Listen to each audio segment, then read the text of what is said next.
Okay, so camera and microphone, all good. Welcome to session 17. Yep, I've numbered it correctly. Hopefully, in both places, the stream title and the little bit of text that I just put underneath my face, right there for all you guys on the watch.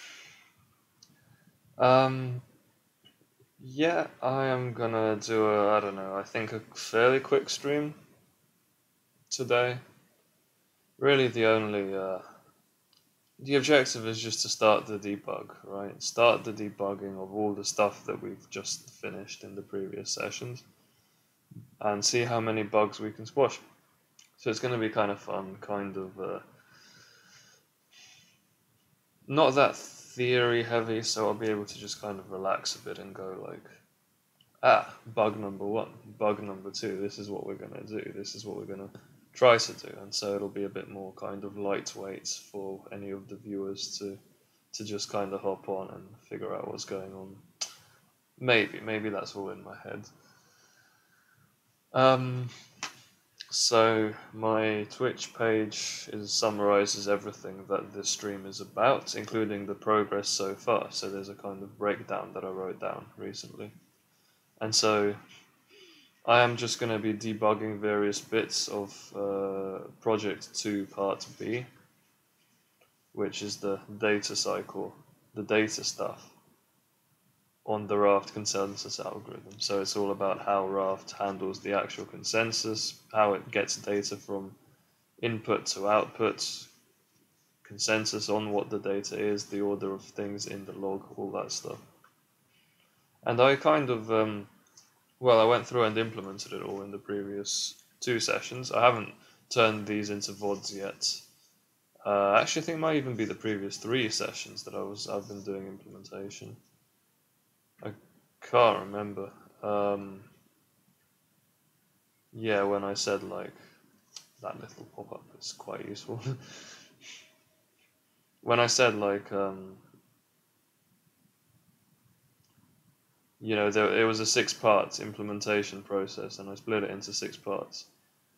But I don't remember which one was in which stream, so I need to go back and split it up. But basically, it just, the most recent one was all about the commit phase, and at the very end, I just cobbled together a first attempt at the output, and everything's kind of cobbled together. Honestly, none of it has been tested at all, so ready to debug.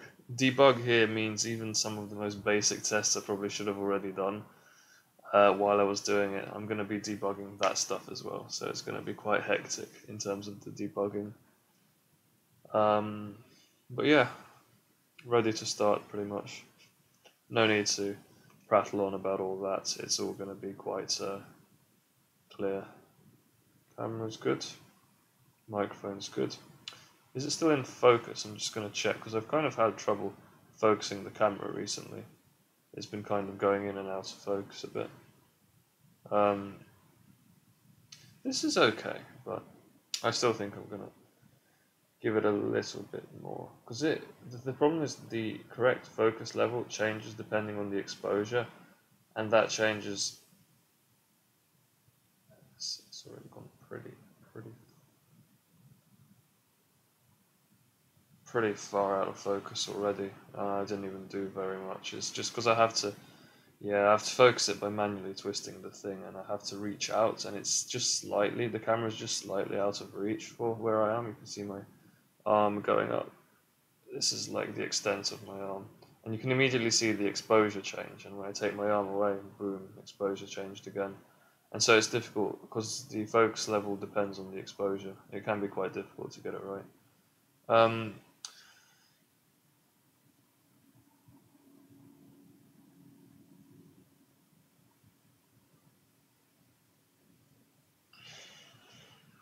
That looks good. That looks a bit better. But see now, the exposure changed again, and it's not too bad. It's fine. Yeah. Anyway, okay. So only 5 minutes of stream spent, just getting into it, and I think we're ready to just start with the first bug.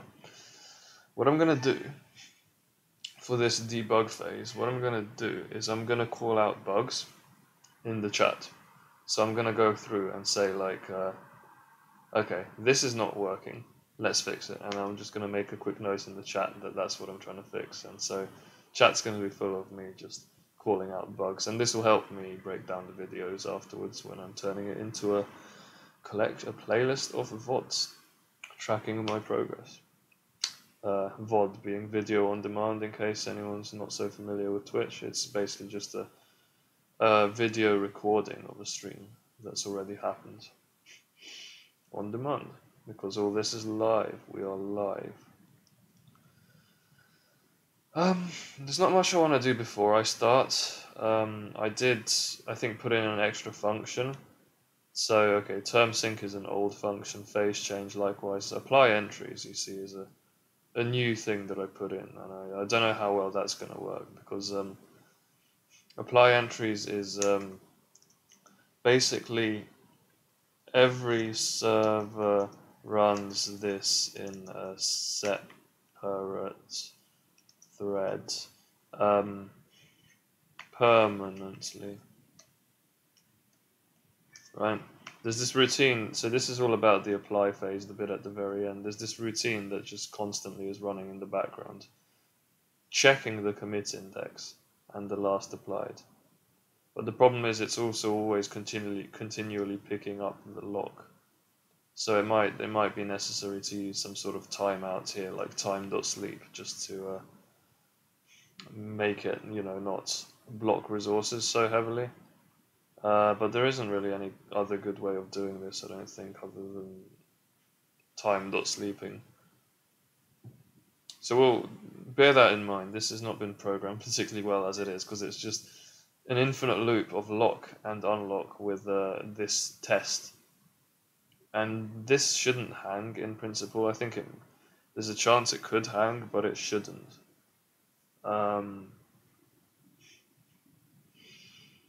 But just the fact that it's always locking and unlocking means that this is it makes the program kind of demanding of time, where it otherwise might not have been. So, okay, so bear that in mind.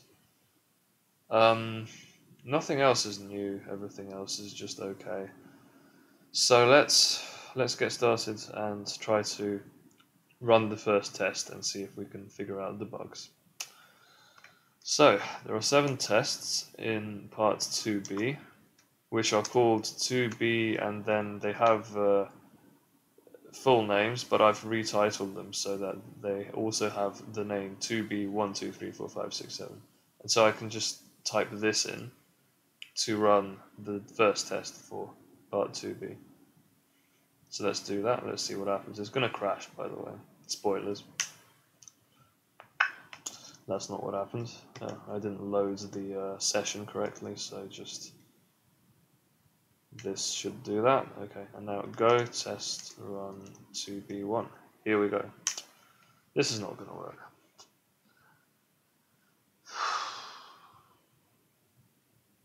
Ah, interesting. It didn't crash. Oh no, it did crash. Here we go. Index out of range. The way I implemented the right phase is pretty sketchy. There have been a lot of index out of range errors, unfortunately. So I haven't been cleanly paying attention to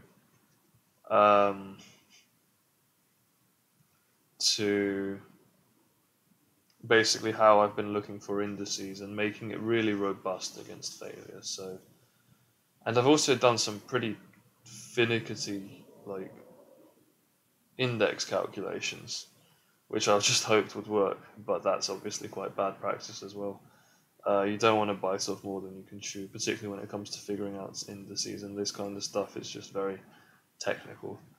So, yeah, it's not such a problem. Mic, camera, mic. Yeah, it's not such a problem because the way I'm doing it, I'm just going to go through it again. Basically, because all of this is kind of complicated, I was happy to just kind of try to implement it once, and if it didn't work out, go back and try again. So that's basically what I'm going to do now. Try to fix the errors by tightening up the implementation. So okay, we have some index out of range errors in the heartbeat, which is this function, which is the main code that the leader runs. So let's sort that out.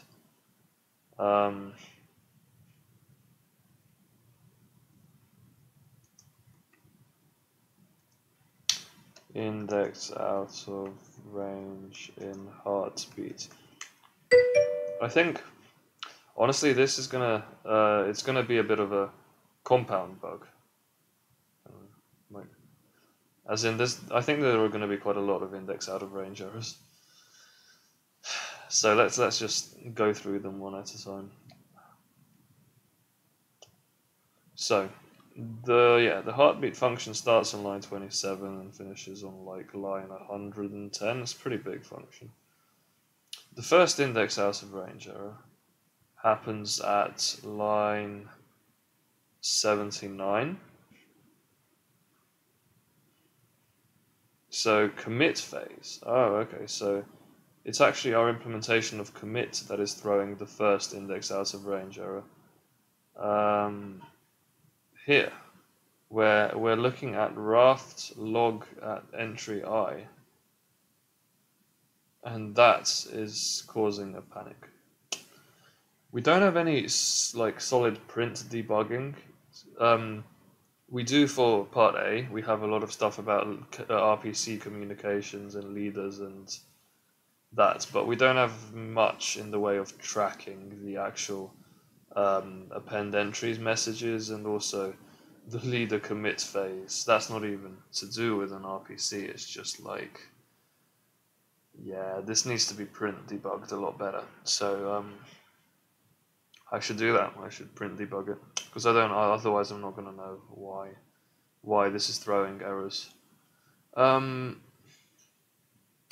going to do first, before doing robust print debugging, because off the top of my head I'm not sure yet how I'm going to do that, I'm just going to go ahead and, I think, try to hit the exact error that is being thrown here and just try to log and see why the numbers don't match.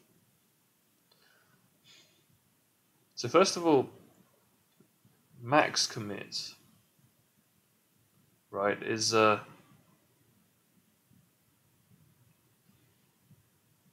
yeah. No. Let's just go ahead and do that. So I'm gonna print learn. So I've disabled all of my actual debugging stuff. So this is just kind of a temporary improvised debugging statement. So that's why I'm using print learn instead of my p function, which is like the one that has a switch that I can turn debugging on and off. And that would mean that the p function gets turned on and off. But println always works, and so it ignores that, and it's just temporary. So I'll delete it immediately once I've figured what's going on here. So raft log, yeah, let's just print the index to see what. And indeed, let's also print the length of raft log. So let's do that.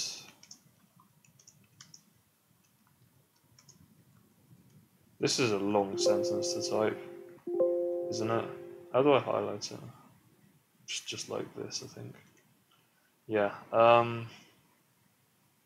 Alright, so our printing has revealed that max commits has been determined as 3, which is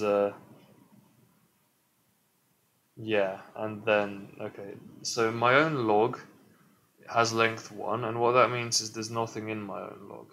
On the other hand, I'm being told that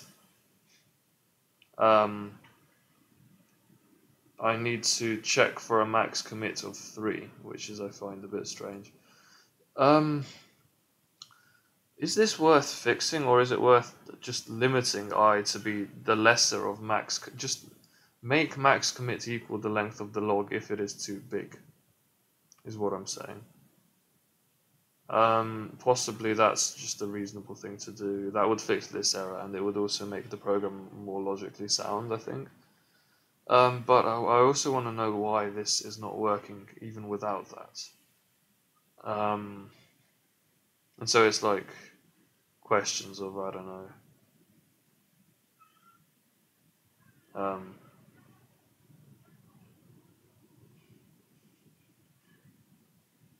how max commits has been determined. I mean, I've used this kind of function here to determine the maximum point, sorry, the median point. Maybe I should test that separately because it's a little bit possibly sketchy how I've figured this out. I might be getting the wrong index. Well, I mean, it said that it's saying, you know, max commits is. Let's do a print of the state of rf.matchIndex immediately, straight off here. Let's have a look at what rf.matchIndex equals.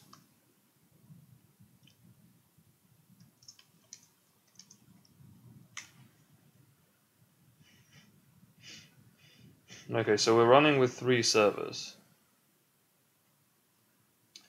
And their match indices are respectively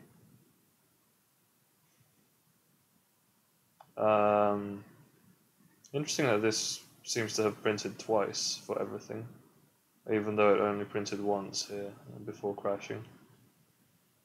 Don't know, that's a bit dodgy, isn't it? Why did it print twice? Maybe the leader code just ran twice or something. That's really weird.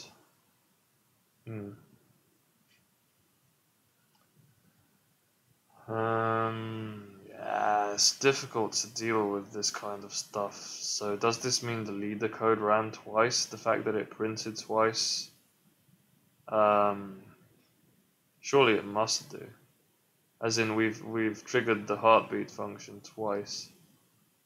But the only place that the heartbeat function can trigger is... Did 2 things become leader? 2 things might have become leader at the same time. If we have 2 heartbeats here. That's really, really sus. Okay, that's really bad.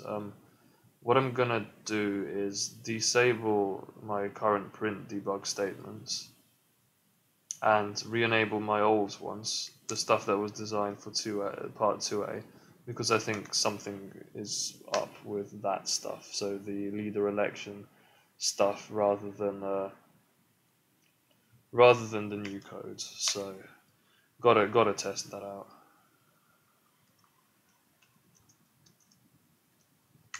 Alright, let's have some print statements. What's going on? Okay, they all start out as followers, that's all good. 0 transitions to candidate because of a timeout. And 0 leaves being a follower. 0 requests votes. 1 then becomes a follower. 1 was already a follower. Why is 1 becoming a follower? That's not good. That seems to be in error. Which bit of the code is actually throwing this message?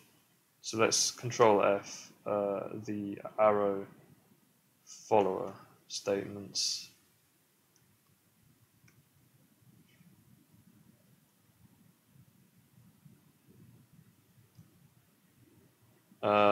Call election is what the candidate runs, but one was always a follower. Term sync.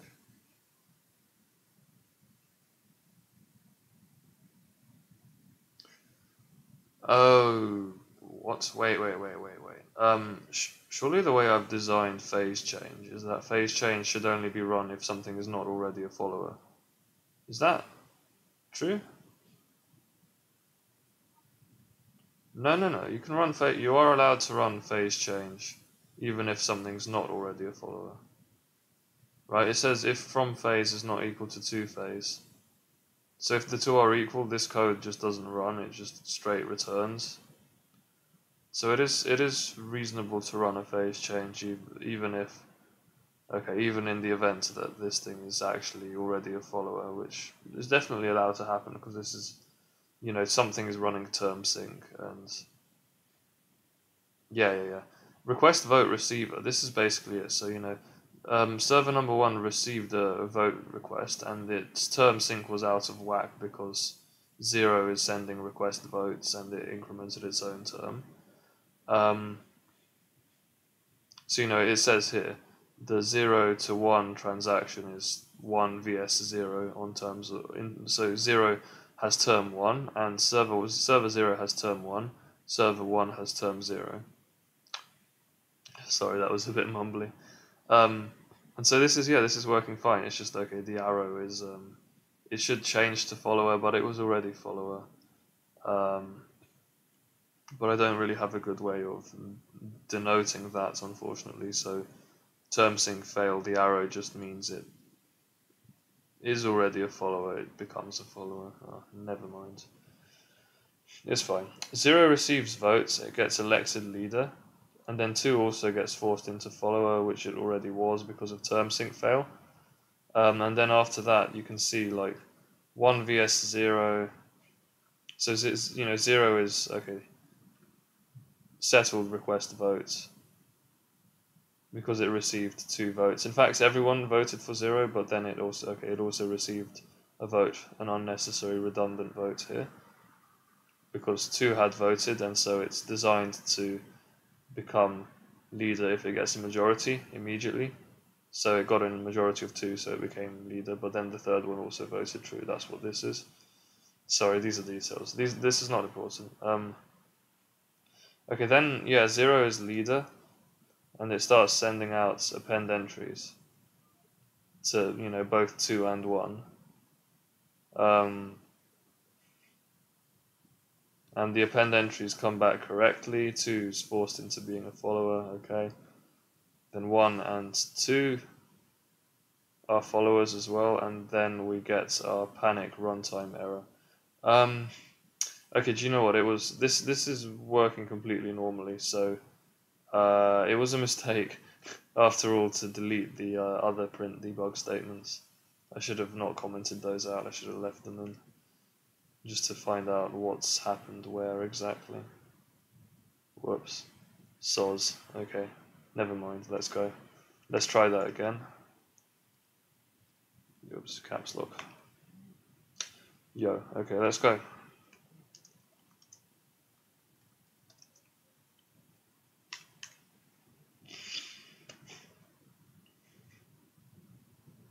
I'm not getting that error again, where I had 2 things, do these like log syncs and become leader at the same time. Ostensibly, that's what happened. Maybe I should just keep testing until I trigger it again, because that's a really, oh my god, please. That's a really dodgy error. I'm not happy to, oops, this should be 2B1 anyway. I'm not happy to just leave that there, if you see what I mean. Can I copy this? Yeah, this terminal is using some sort of Linux keyboard convention, and so I can't copy this statement. If I press enter, does that copy it? Oh, it does. Okay, that's good. Well, I mean, this time things seem to have worked better. But again, like the first time this happened with the logs,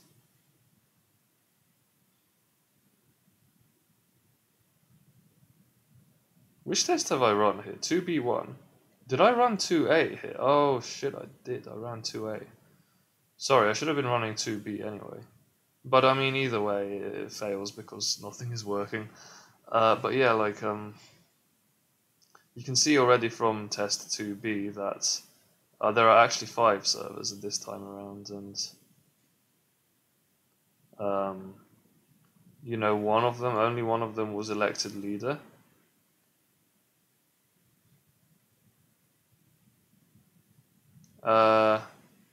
But 2 and 0 both timed out and became candidates.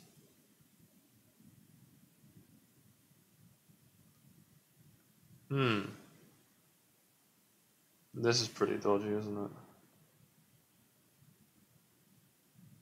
Well, fine, whatever. Something happened, who knows what.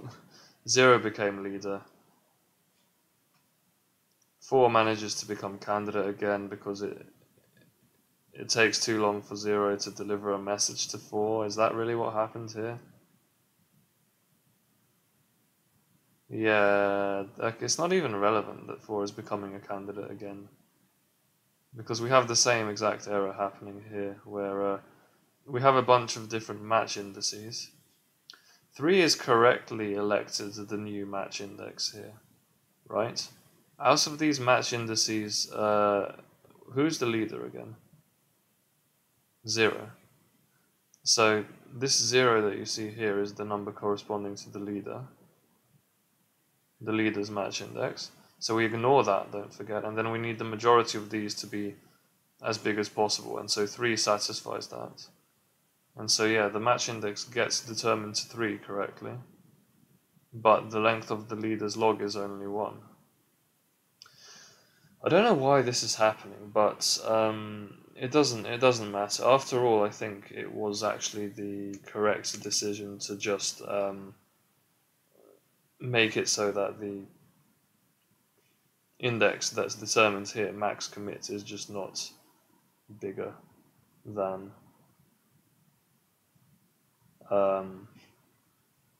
what it should be, as in it's not bigger than the actual possible length of the log, so it just needs to be constrained to be less than, less than the size of the log.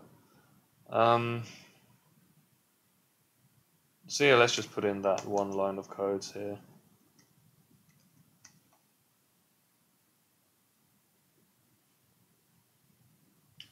Well, max commit should in principle just be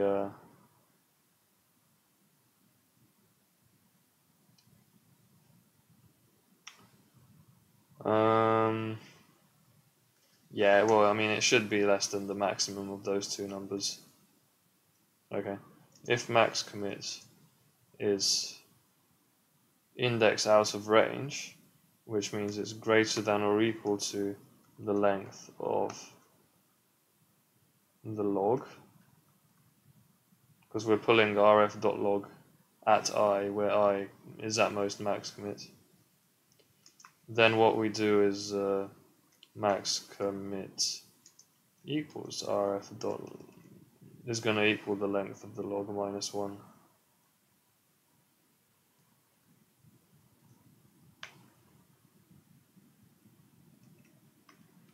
So yeah, this is just a kind of maximum, minimum. Maybe I should really define a function that just does minima correctly. So I mean, somewhere in my code I've already defined a kind of just-in-time minimum function, but because it seems to actually be useful to have that in the rest of the code, maybe I should just move it somewhere else. Where is it again?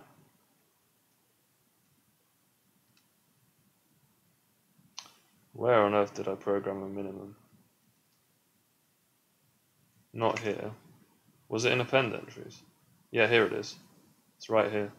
So yeah, I'm just going to put a minimum, this minimum function, I'm just going to move it into the sort of, I don't know. Let's say I take the main Raft module code and just at the end I just put aux functions and I define this function. Thunk, it's going to be called min because it's going to be exported.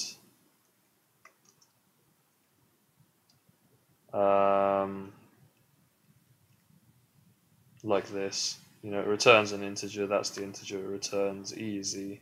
And then I just, what? Yeah, but I've already done that.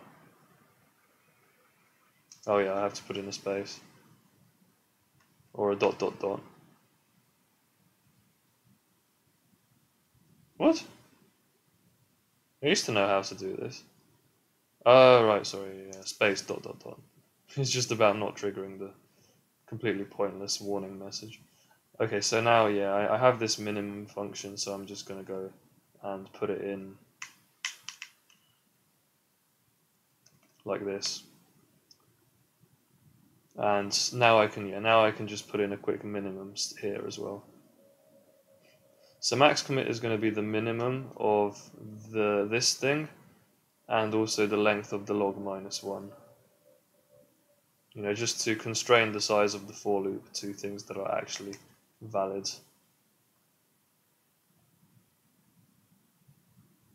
Okay. Well, that's going to get rid of that error, at the very least. Oh god, this code is hell is going to ensue, trust me.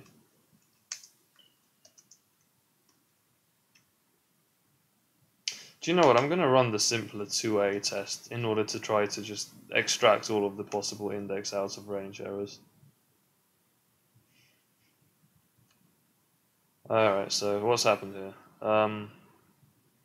Now our next index out of range error is in line 47, where next index has apparently managed to grow so high that we can't actually access the log at next index -1, which is crazy. Okay, so let me just, so in my scrap, what's the size of the next index? How big is next index supposed to be?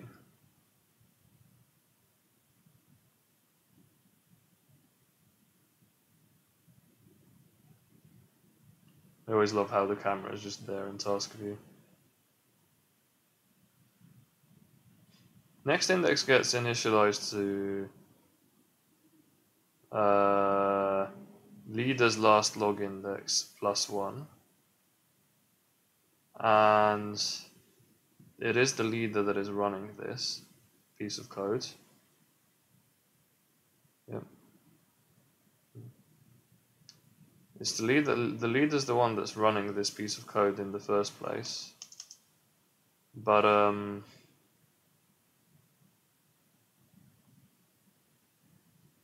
and you know, when the leader's initialized,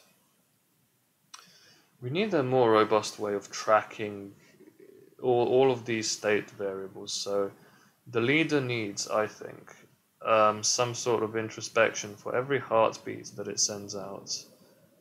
It needs we need to have a way of looking at what all of the data equals.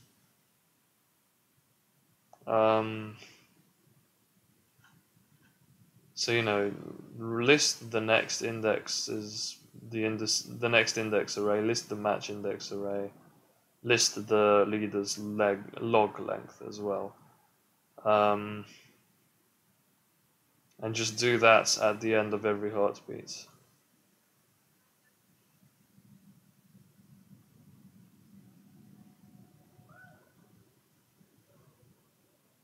Yeah, I think that's legit.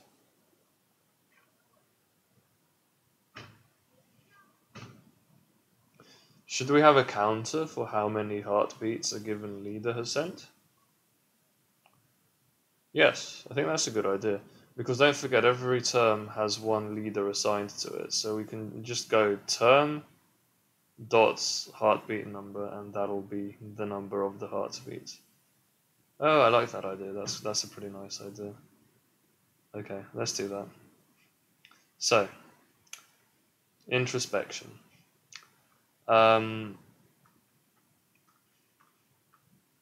After the shall we? Yeah.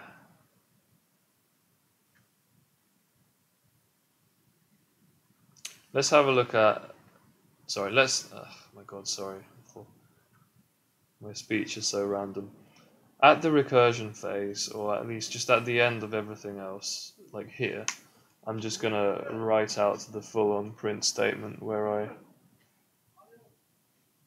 The family's at it again outside. They're just delivering random pieces of crap through the window from like a van or something.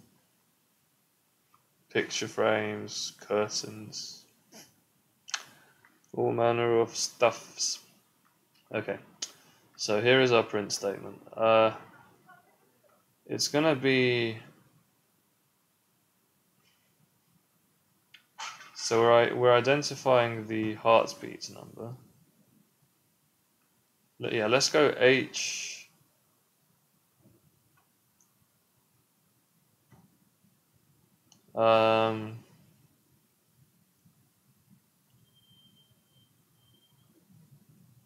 Heartbeat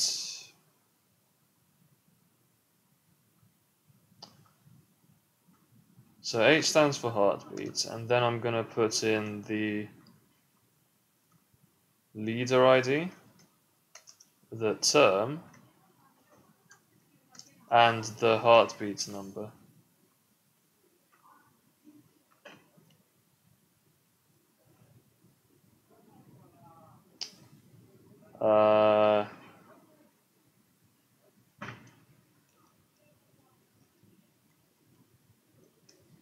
Beat number.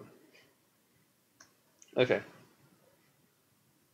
So when I initialize the leader, in the code where I define next index and match index, or redefine them, I'm going to make a beat number variable called 0, and I'm going to pass it into heartbeat. So this is how many heartbeats have happened so far, 0. So heartbeat is now going to take the beat number, and it's going to return a new beat number.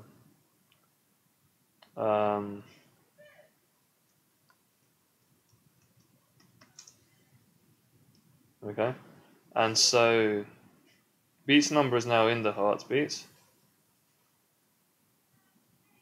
and I need to increment it somewhere, like here.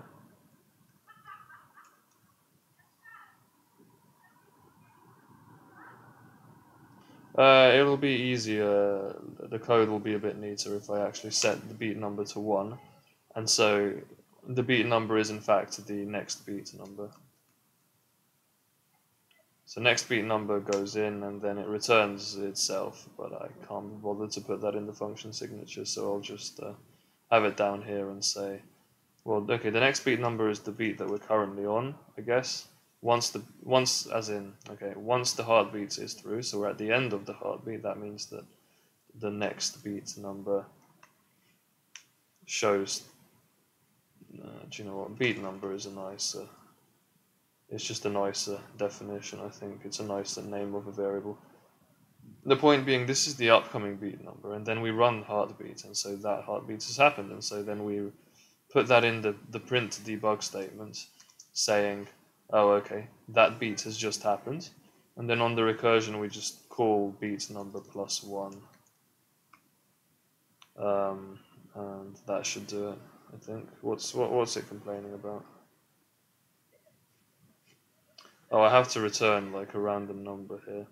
If heartbeat exits, I should really just be returning 0, I think. It doesn't matter too much, but... So it's saying here missing return at the end of the function.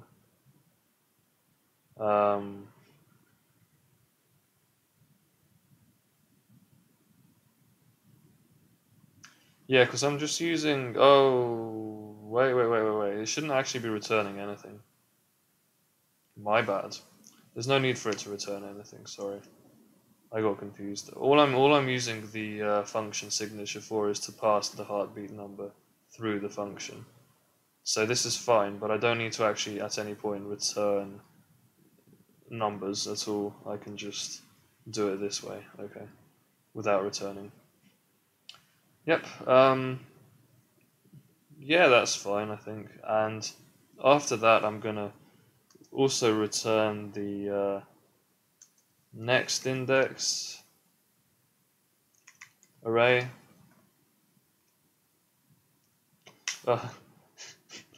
Yeah, I just failed to type whenever my eyes kind of fuck up.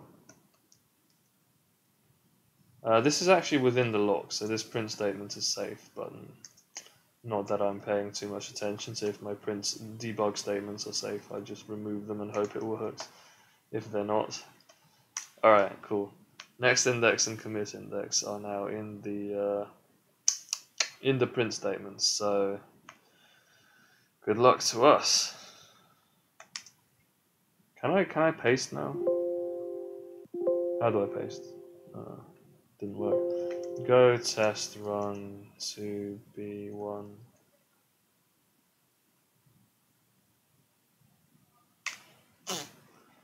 Oh boy.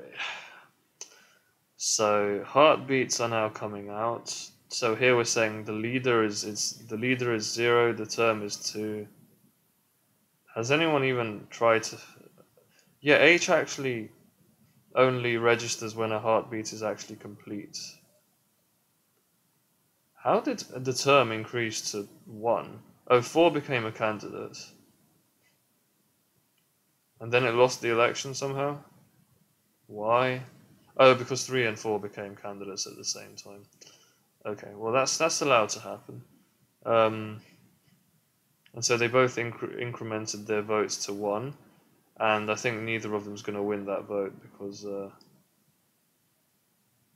they managed to get votes from different people, right? So, wait, what?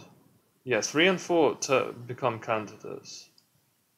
4 requests votes first, and 3 votes for 4,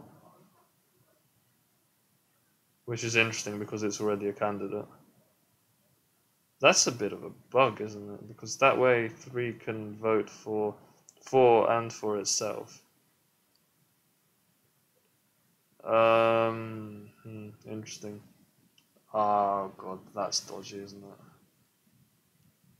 So 3 gets elected leader because it received 3 votes. It received votes from 1, from 0, and implicitly from itself, even though it voted for someone else.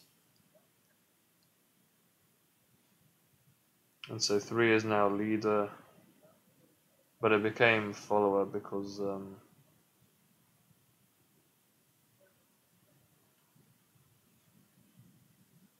0 timed out at some point. 1 timed out as well.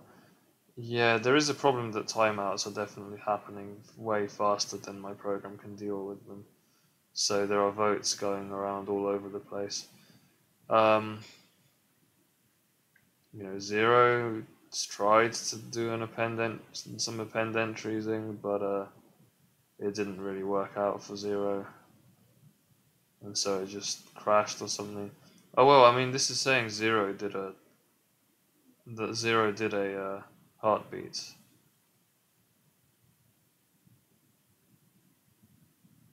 Oh, it's not commit index that I want to be returning. Sorry, it's match index.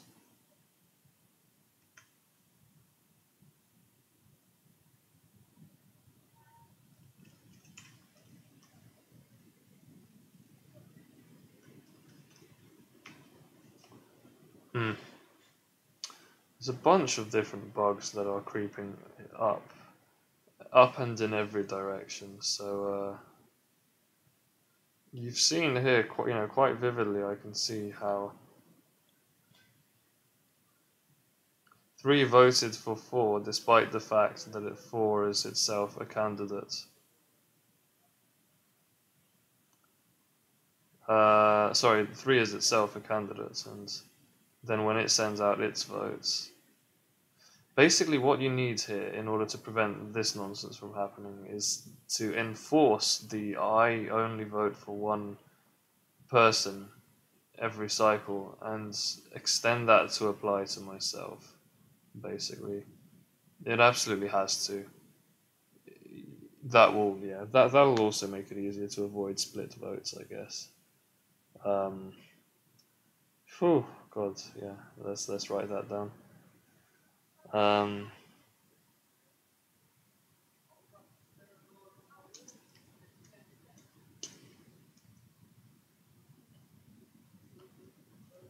Strictly one vote per turn per server. The bugs are going to start coming thick and fast, fam. I can see it now. Alright, call election is where this particular bug is going to be found. This is wrong. So, I mean, I'm saying votes true. That's fine, but it also needs to be that the vote is granted only in the situation where my voted for is empty, or is myself effectively.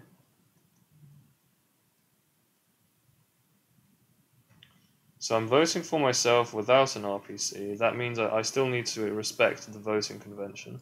So if I look at send request vote, and the request vote receiver, which decides who's going to be voted for, has in it this condition, which has to be respected even when I am voting for myself. So that's a fairly quick fix. This, right? So I have to check that my voted for is either nobody or myself, and I have to keep track of voting for myself, and this is how I'm going to do that. Not just by granting the vote, but by then updating and saying this, basically, this assignment. So I make sure every time a vote is granted, I update voted for. And before I grant a vote, I always check voted for. It's either nobody or myself already, and that will prevent that problem from happening. Unfortunately, it's not going to fix anything because there's lots of problems in this code. But this way, at least, we're not going to have particularly dodgy elections happening. Yeah. So, all right. This time around, only one thing became a leader. Quite correctly, leader. Leader is 0, term is 1. This is only the end of the first heartbeat. These are the next indices and these are the match indices. And now we have one of our index out of range errors. So let's track it down. The index out of range error happens in line 48 of Raft flow. So here I have the problem. Oh yeah, shit, my introspection isn't. Oh god, I forgot to put in my introspection, my log length.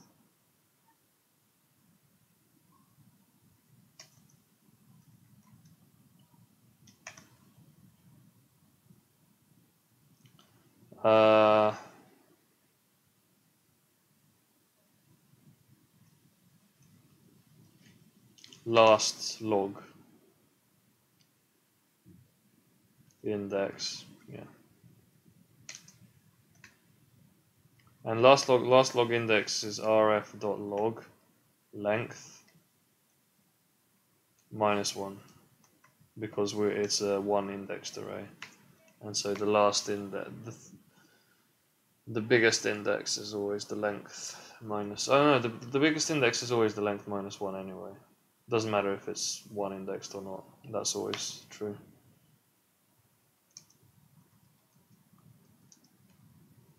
So let's see if we can, now that we have all of the information we need, let's again see if we can figure out. Oh, I forgot to put in the bar. Never mind. Let's see if we can figure out what happens. So, well, the error here is that next index has been set to 3 somehow, and match index has also been set to 3, despite the leader's log being empty. So this is highly incorrect. How are these indices being determined? Well, they're being determined, next index and match index are set here.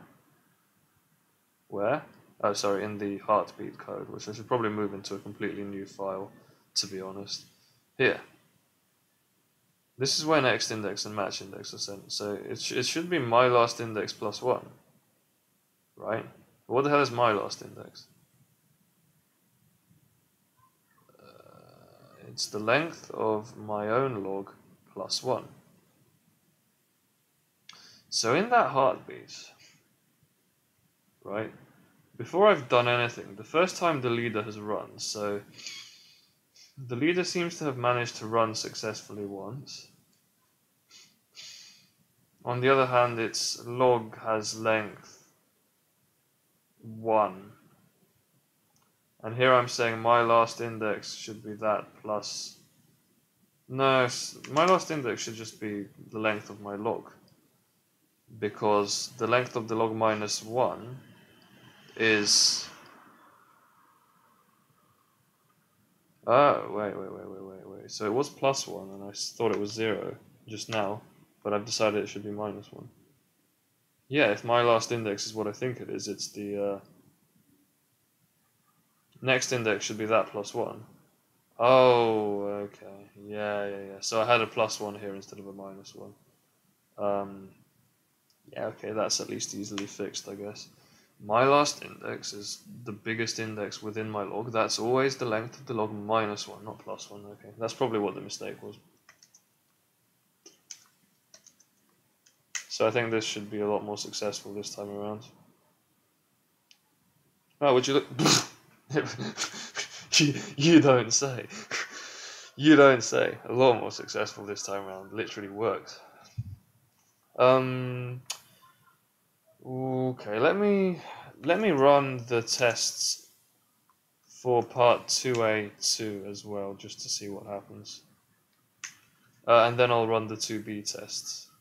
Alright, 2A2 did not work. Did we have another index out of range error? Yes, we did. Okay. Let's see if we can figure it out. The pass might have been completely accidental for all I know. So these numbers now look substantially more appropriate. Next index is saying, okay, the next thing it should send to these particular servers is the entry starting at 0. I don't see why next index is initialized to 0. I think if it were initialized to 1, that would be equivalent, because it's just, oh, the log starting at 1 and to the end, but there's nothing in the 0 position of the log anyway. So I don't know why that is, but I think it's harmless. The match indices are complementary to the next indices, which is interesting. They should be the same thing, really. Surely, wait. Yeah. This should be, my last index +1. Alright, listen. Where's the index out of range error this time around?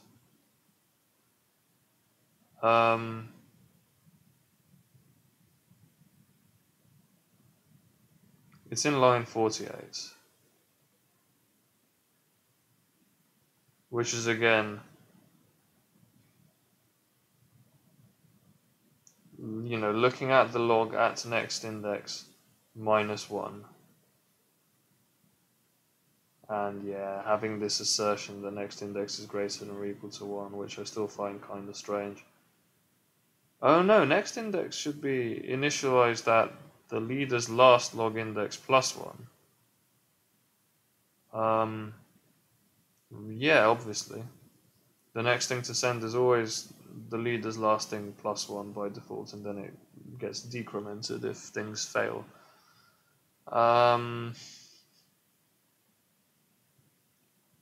Yeah, so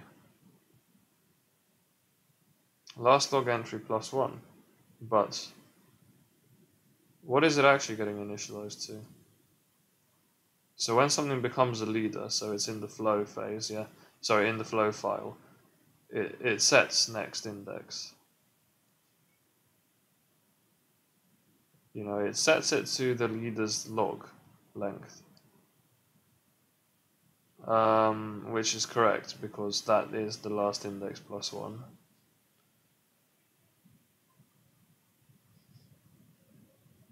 So you can see 1 is correct here because the leader's log is empty.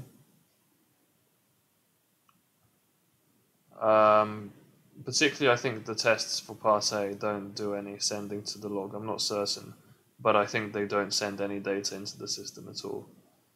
Which, I mean, the system should work fine in that circumstance, regardless. But this is a good test. Don't send any data in. Is it working? It should be, still. And yeah, next index, it got decremented to 0. Is the problem that next index goes below 0? I think that could be what the problem is. So here, there's another failure for some reason in one of the append entries. Probably there's a failure of some sort. I'm not logging failures yet, but I could do that. I'll just edit the print-debug statements in the append entries handler and sender and receiver, so I can fix that. But so yeah, assuming that this just gets decremented below 0, then you're going to get index out of range. Okay, that's ooh. Even if next index is 0, it still goes out of range. Next index should not be allowed to go below 0. Basically, okay, I can fix that. Yeah, next index does not make sense if it's below 0, because the earliest piece of data you can send is always going to be in the 1 position. And the data that is sent is from next index to the end of the available data. Therefore, next index should be always greater than or equal to 1. So here, where I am, okay, I need the heartbeat function. Where's my heartbeats? Where my heartbeats at? Here. Yeah, this should just not get decremented any further if next index is already too low. So yeah, I mean I can just fix that here. Else, if the next index is greater than or equal to 2, just decrement it, chuck it to 1 at a minimum. This should work. That's probably what was causing this error, I think. Let me also remove this println statement here because I think fixed this particular error. I'll bring it back in case I haven't, but I'm also printing the match index here, which I don't really need to because match index is not edited and I'm already logging the match index array here. The commit phase does not edit either next or match index. It edits commit index, but it doesn't edit those two, and so there's no need to reprint this. You'll see, like, the random thing that I'm printing here is always identical to the H statement that goes above it, that is saying, 101, 101, 101, 101, yeah. It's interesting, it managed to get to beat 4 before crashing. That's pretty impressive. Go test run that's the test that we've been running. It's just one of the basic, is this working fine tests. Have I messed something up? No, leader election is no longer working, unfortunately. So one of my fixes has I guess wrecked the leader election process. So do we go backwards and debug that now? I guess we should make sure that the leader election phase is working really, really tightly. Yeah, because this is a bit... The fact that that's not working, I mean, I did make a small change to the leader election process. So it's unfortunate if that's now broken it down. Basically, yeah, call election, I've just said here, I have to check that I'm not voting for two different people, and apparently that's enough to break it, even though voting for two different people shouldn't happen ever. Well, that's sad. Yeah, well, that's life. Sometimes you break stuff.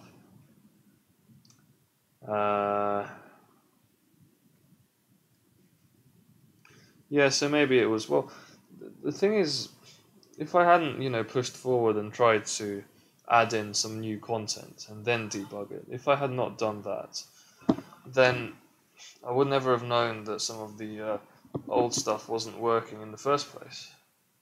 Can I not sit up? Is that just a myth now? Sitting up? Wait. Yeah, I think this is just tilted slightly further away. That's better.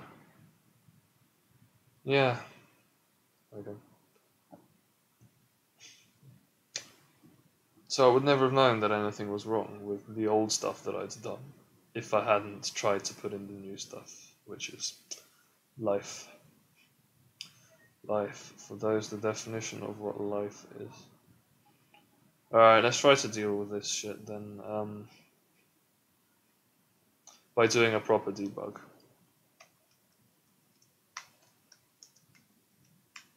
.2a2 is getting debugged and sent into out. Tested, rather. And so that's going to be all in the out file once it's done. Did it work? No? Expected one leader and got none. Okay, so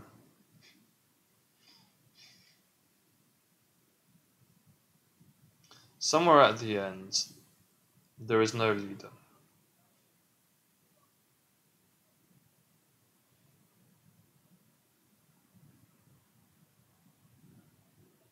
So say, 0 becomes a candidate because of timeouts.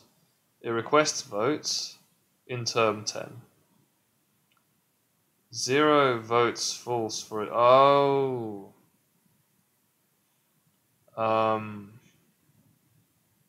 What? Every time the term increases, rf.voted for has to be set to 0. To -1 rather. I've voted for no one. That has to happen every time the term increases, but it doesn't seem to be happening here.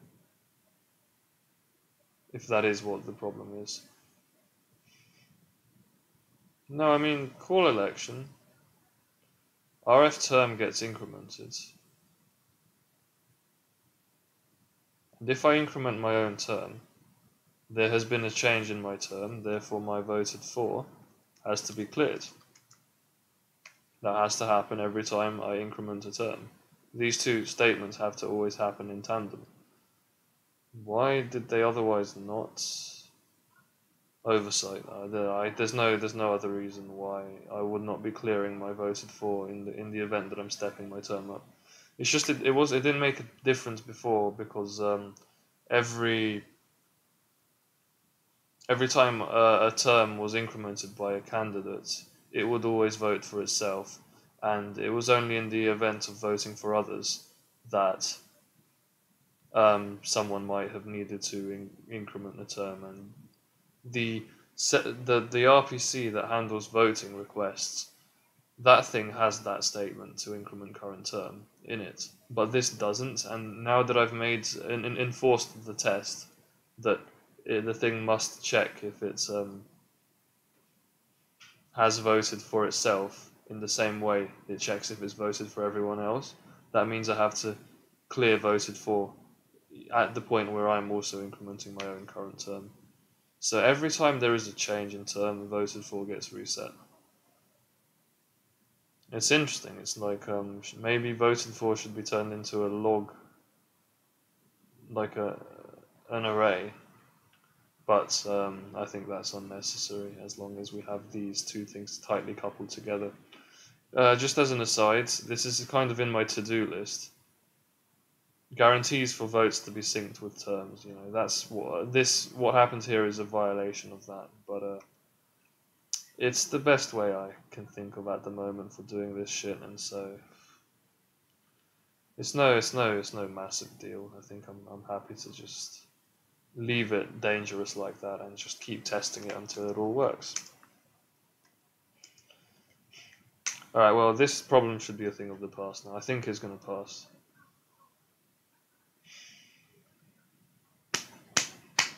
Okay.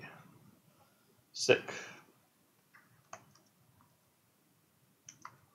Let's do both the 2A tests and send the results to output. The out file, this file here. Well, maybe at this point we're in a position to pass some of the 2B tests as well. Let's find out. This is taking its sweet time. Yeah, those tests that last a long time, that's just fact of life now that we're doing a pretty complicated distributed system. And if you run, I don't know why this is, but if you run the 2A tests like this, together just by writing 2A rather than picking 2A1 or 2A2, there are only those two tests, but running them together for some reason logs so much more in the file. It's like some ridiculously long process. Did it work in the end? Man, I have to scroll all the way to the end. Scroll up. Fail. Oh dear, it didn't work. Yeah, the really robust test unfortunately failed.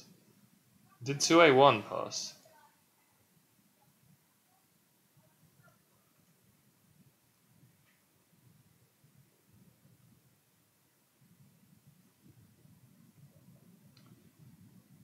Yes, it did.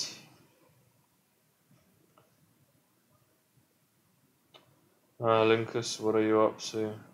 Randomizer marathon. I'm not watching that. I don't like randomizers. Been watching him do world record attempts on Wind Waker HD, so that's fair enough. Randomizer marathon. It's gonna take a while. Good luck to him.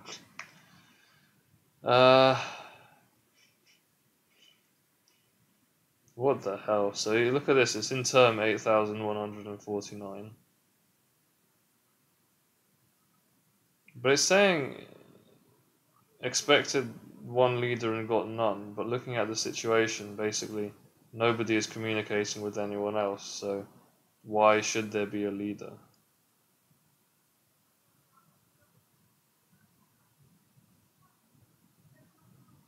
Zero is, repeatedly requesting votes and not managing to get them from anyone. There's no leader, but at the same time, why would there be a leader?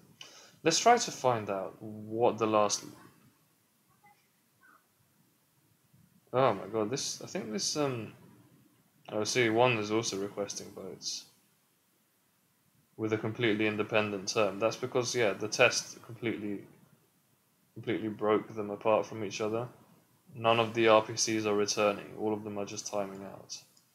And that happens for a long time.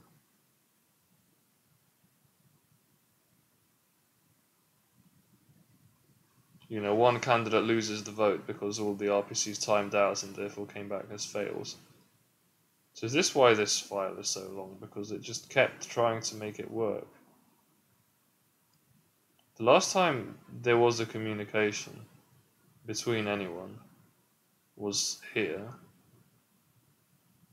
where 2 is in the leader phase, sending entries out. 0, got forced into a follower. But then why did 2 lose the leadership? I think 2 might have been terminated. I wish the test would tell me. It did, yeah, but then 1 requests votes and sends out a heartbeat as well.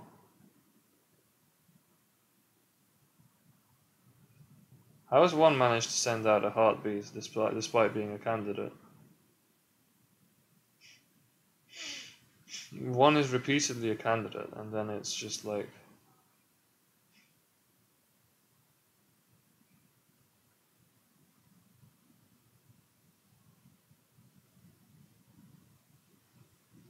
Zero is managing to send out heartbeats as well, despite being candidate. How are they running leader code?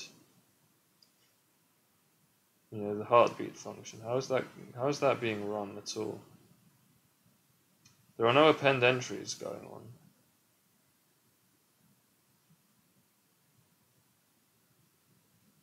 I think they might just be really old statements that are out of sync because something timed out. There was a sleep.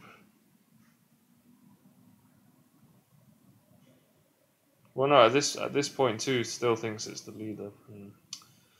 This is weird. Okay, I think probably the easiest way is for me to figure out who's who. So 0 here is constantly sending out request votes.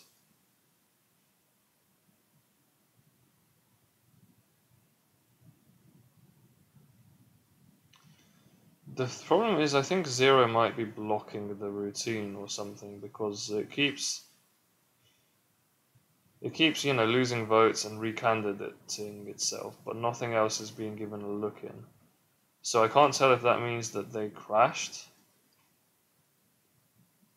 or As in, did servers 1 and 2 crash, or is 0 just blocking up the routine?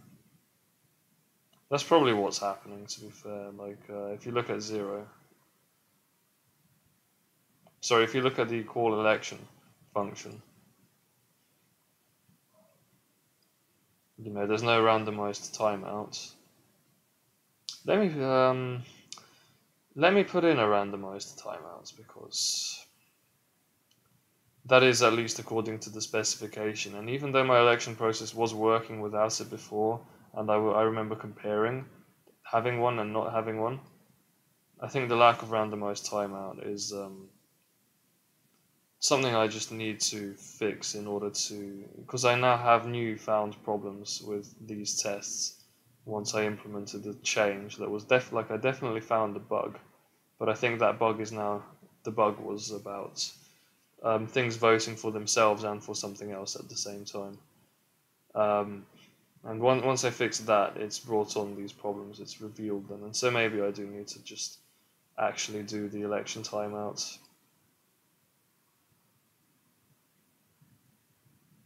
Which is okay, I can do that. So election timeout, you know, the place where I've just copied and pasted it from is the follower code, which is, I think, you know, fairly simple, fairly short and sharp, the follower code. I think I ought to just split this, by the way, into Raft, leader, follower, candidates, and like common and interface, and just have bare files. That's probably going to make it easier. Well, okay, this timeout here is, you know, it is waiting for an election, but the timeout is interruptible.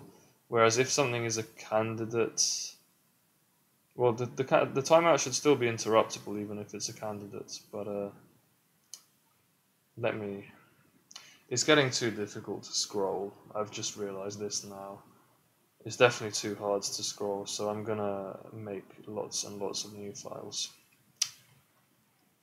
Exciting.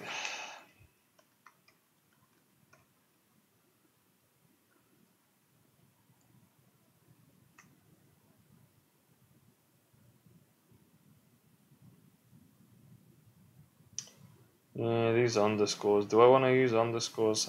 Why not? I do tend to prefer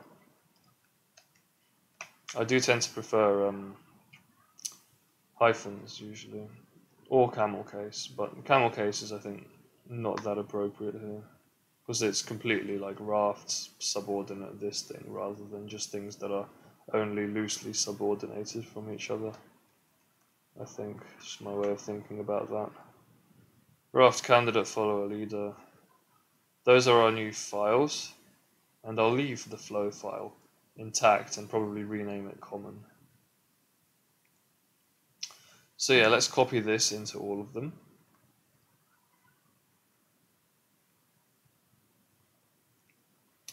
And then just copy the functions that are relevant to, so say leader, this function is relevant to leader, so I'm just going to copy it to leader.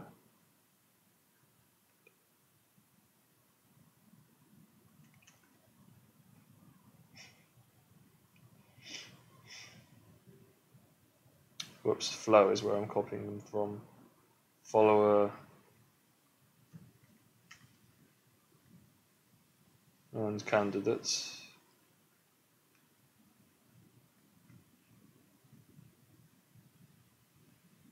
Heartbeat is going in the leader code, and this is, yeah, the longest bit of the whole thing. It used to be the candidate code was the longest, before I added all the data stuff into the heartbeat, which is part of the leader code. And yeah, this is the candidate code. Well, not all of it, because some of the stuff is genuinely common. So I've copied call election, and that's going here. Cool. What's the problem? Expected package found end of file.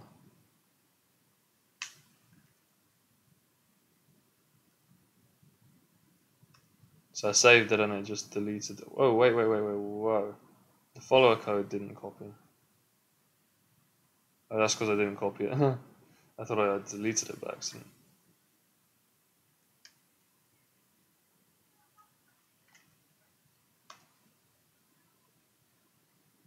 Fan is tractoring. Sad times for fan. So yeah, when I save the files, the files will get, as in the import statements will get deleted.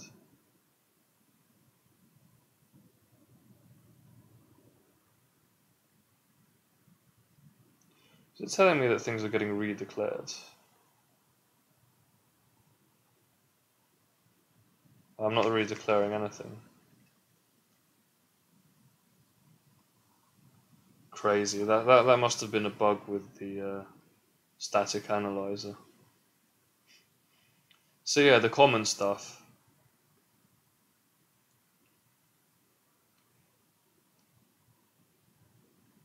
Do you know what? I'll leave it as flow. Yeah, it has apply entries, which everyone is doing, phase changes, and term sync. I think that's pretty flowy to me. I don't know. Well, okay, now that all the bits and pieces are in, yeah, like I can actually, the files actually make sense now. The file titles, where everything is. It'll be easier to just, yeah, cycle through stuff.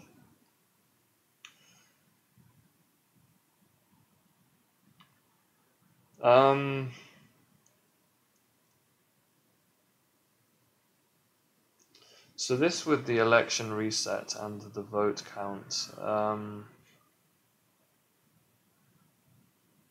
maybe I should do a select statement that always reads from election reset. Well, I mean, the entire function, you know, could election reset.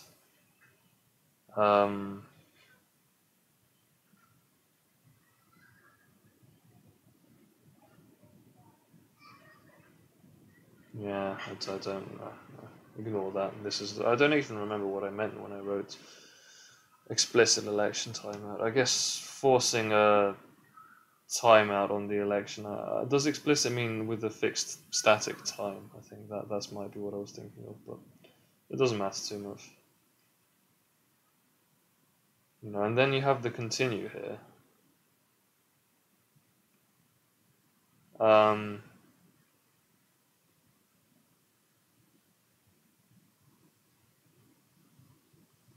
Yeah, in the case, I mean, the way it should work is that we have a timeout. Well, yeah, here where the candidate loses the vote.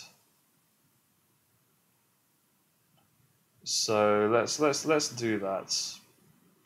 I'm straightforwardly going to copy another election reset block in there to allow election reset to trigger there.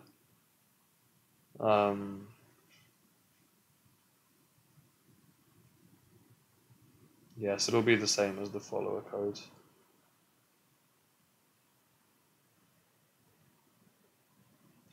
In fact, yeah, I mean, it would be nice if I could just run the code in here automatically.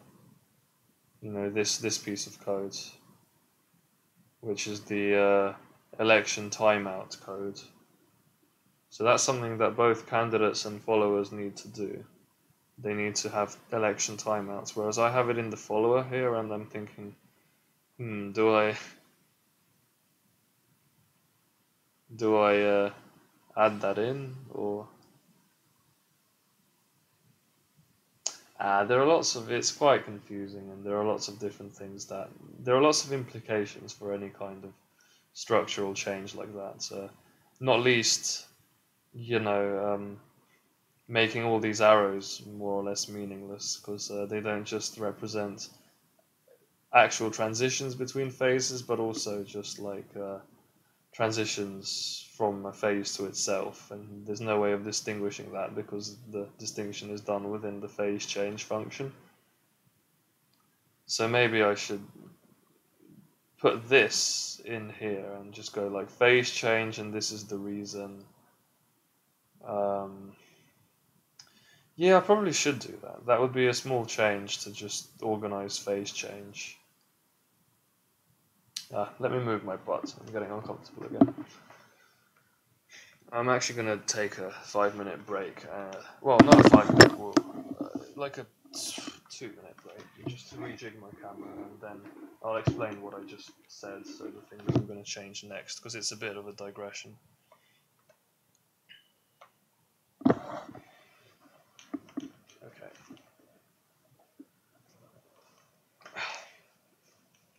This is actually, yeah, this is a good position, and I haven't even moved the camera too much. Is the camera still focused?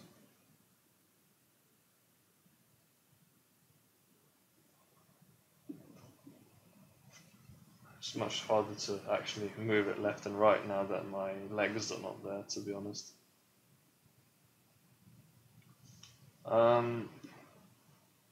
Camera is... Let's refocus it.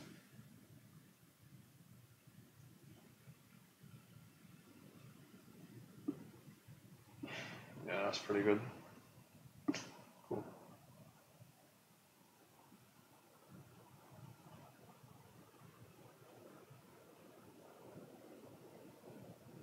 Okay. Yep. Actually, yeah, it's going in the chat because fuck it. phaseChange.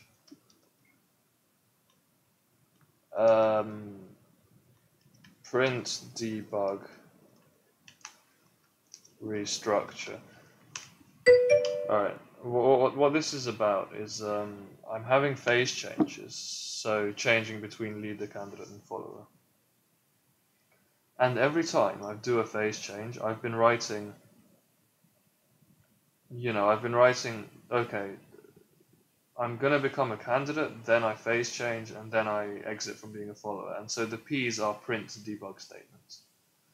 And I want the print debug statements to be handled by phase change, because that's the only place where I can figure out whether there's been an actual phase change, which I want to denote using an arrow, or there's not been a phase change. The things remain the same, and I can denote that with a different symbol.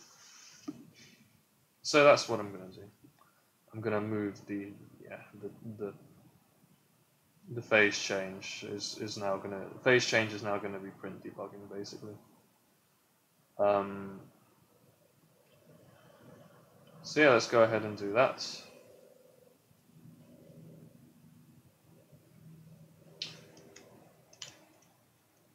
What this means is that phase change is going to have to be passed a reason, right?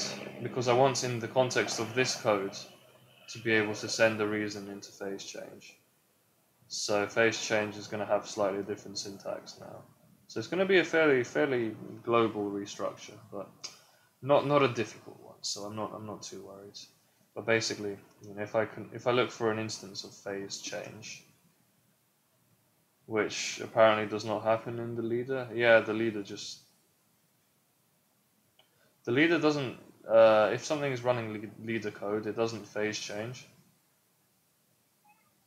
via the main body, but it changes phase literally just because of an RPC term sync fail. I think that's the only way for something to lose leadership. And so yeah, it relies on different phase changes, but never mind. So okay, here's an example of a phase change. So this is the current signature of phase change is 2-phase sync. So I'm going to add in another one, which is reason. And this is a quick string that just explains why we've done a phase change. And the reason I've put that in the signature is that I'm now going to put here a print debug statement saying... Actually, I'm going to put in different print debug statements. Here where it says return true and where it says return false, they're going to end up with different debug statements. So here, let's go ahead and put it in the mutex.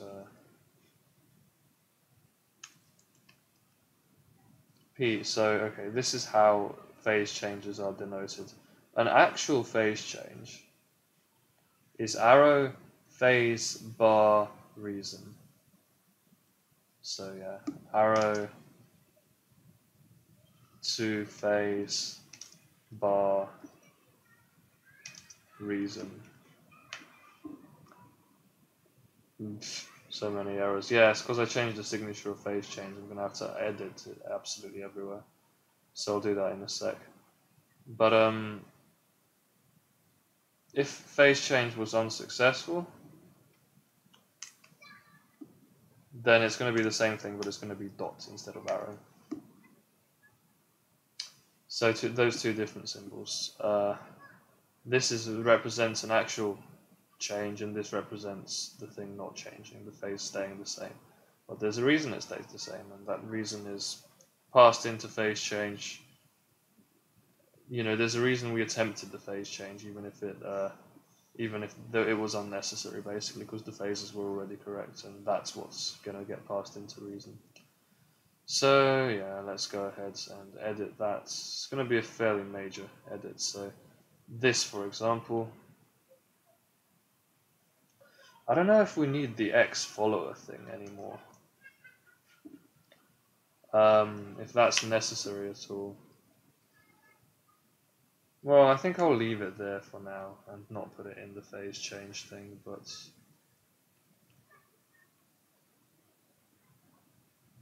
nah, it would just make the code a bit neater if this were also in phase change.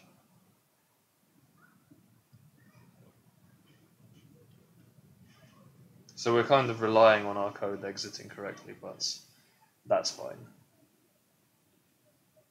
I would say, yeah, to be honest, I would say, you know, because this arrow is always going to happen when the phase is edited, if you read phase change, this is the only function that's allowed to edit phase, and here's where the edit happens, and immediately after that, this message is printed, so we'll have a pretty clear idea of what's what. It's just that, yeah, we're at slight risk of not knowing when the old phase functions, like the heartbeats, for example, if it's a leader and not anymore, when those actually fully exit. Because we can't just immediately terminate them. We have to program it well enough that it will terminate itself. It has to be robust like that, but we can't force it to close. And so it was kind of an insurance against that I was saying, okay, print a message when it's definitely closed. But I'm getting rid of that, I guess, because well, there's no need to really get rid of that, is there? Okay, but I've updated phase change and I've decided I'm not going to put it there, because that would defeat the point of having it in the original function that's exiting. But no, just put in an X wherever. Yeah, I'm gonna change my mind. I'm gonna leave in that particular print statement, the exiting a phase print statement. I'm gonna leave that in because it's a good way of identifying bits of the function that exits and don't call each other again, basically. So for example here it just recurs as normally, but it's allowed to exit here. And so we have this statement, which I think is fine. That's how it should be. You know, X leader, unlock, return. So at every exit point of one of these functions that is not just it calling itself, you know, wherever the server finishes its work as the previous phase it was in, you just put in an X and the name of the phase statement there. So it's like here, I'm doing phase change to candidate, but because I'm in follower code, what happens after I do that? Yeah, I'm in the follower file now, so I can definitely see that. I'm exiting follower, because when this code ends, this function immediately closes without any recursion. Whereas here, you know, I can't put this literally at the end of the function because it would close and run in a separate coroutine itself, so it would continue running follower code. But here it cleanly exits from that. It's still not possible to assert that we're only running one copy of each piece of code at a time, unfortunately. but I don't know how to deal with that. So this also, you know, it just returns call election, and then if it's running only one instance of itself, then return means it closes. So what this is it becomes a follower because of vote interrupts.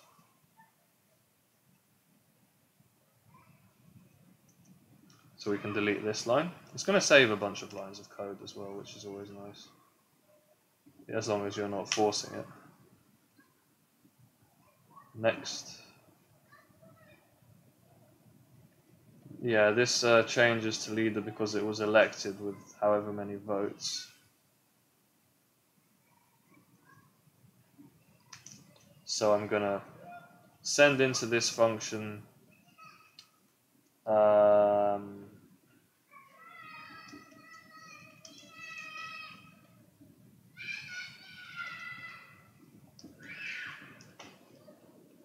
what is the name of the function that converts strings and integers? You want it to go string to integers, so we're going atoi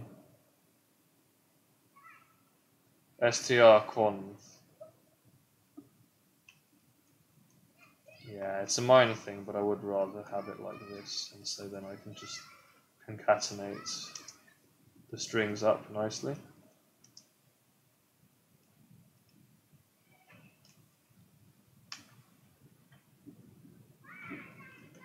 Like that. Hello? Fuck's sake, fucking autocorrect.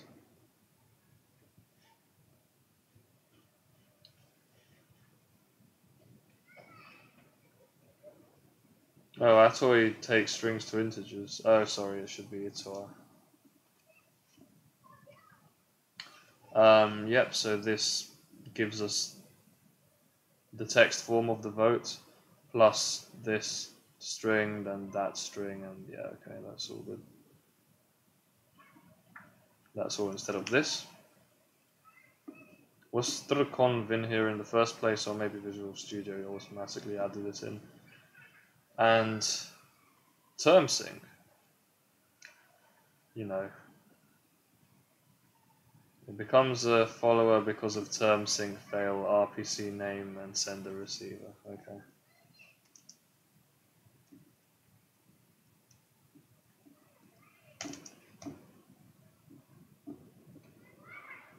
Term sync I'm just gonna retitle like this because it fits my my notes and I know what it means. So I'm gonna use an obtuse. That's it, an obtuse acronym. Yep. So term sync fail plus RPC name.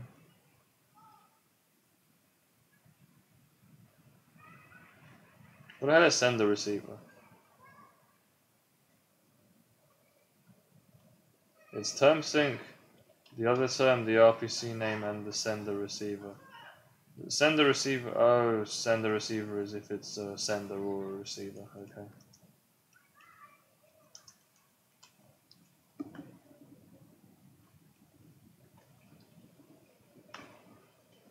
Done.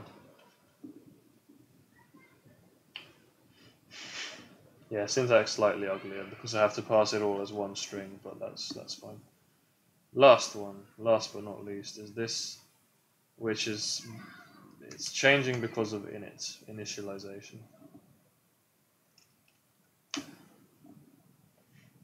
Okay, so at this point I've not actually edited the code at all. I just want to run the test again to make sure I've not really messed anything up with that refactor. Yeah, all the messages seem to be still coming through correctly. This keeps passing for some reason, but when I run it with the like exhaustive option or whatever, the full test, it just fails. So yeah, now see I have dots as well as arrows, automatically telling me whether something was already a receiver, whether something was already a follower or if it actually became one, which I think is a lot more convenient. What about this though, you know? something is elected leader. Oh shit! Wait. There's one mistake I've made here in my print statement in the phaseChange code. The debug print statement, I've left out rf.me, as in who am I to be printing this statement. I've just left that out. Whoops. Yeah, it's a quick and easy fix. So there's one here and there's one here.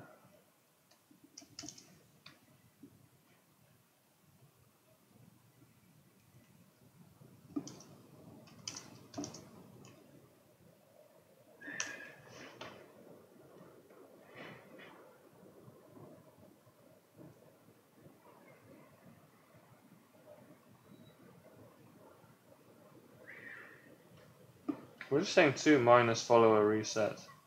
Oh, so it's using minus instead of dots, as in hyphen instead of dots. Okay, let me make it consistent then and just do that here as well.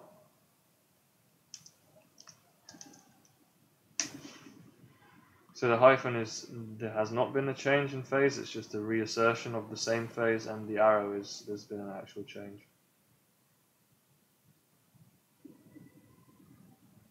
So, yeah, just looking at this, right, 0, they become follower, and there's an X as well to mark it's no longer a follower, requesting votes. Becomes leader, but because 1 became a candidate as well as a result of the timeout,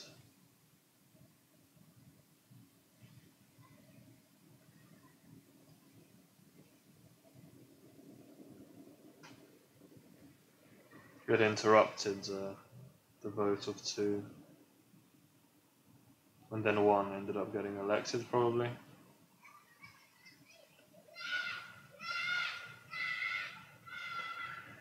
Yeah. Yeah, looks good. Looks like everything's working correctly in terms of my phase transition debug statements. And we have like the H here for the heartbeats as well, so it's telling us all about heartbeats and how those are working out. Next index is 1 for everyone, match index 1, 0, 1. This is interesting, like match index should be less than the sender's match index. The leader's match index should be, oh wait, no, sorry, match index is, I'm an idiot. No, match index is just about what the leader thinks the followers have in terms of data, and it's saying, okay, they have whatever is at number 1. That's not right, actually. That's not right. Match index should be 1 less than next index, shouldn't it? This is just a minor problem I've noticed. I say minor, but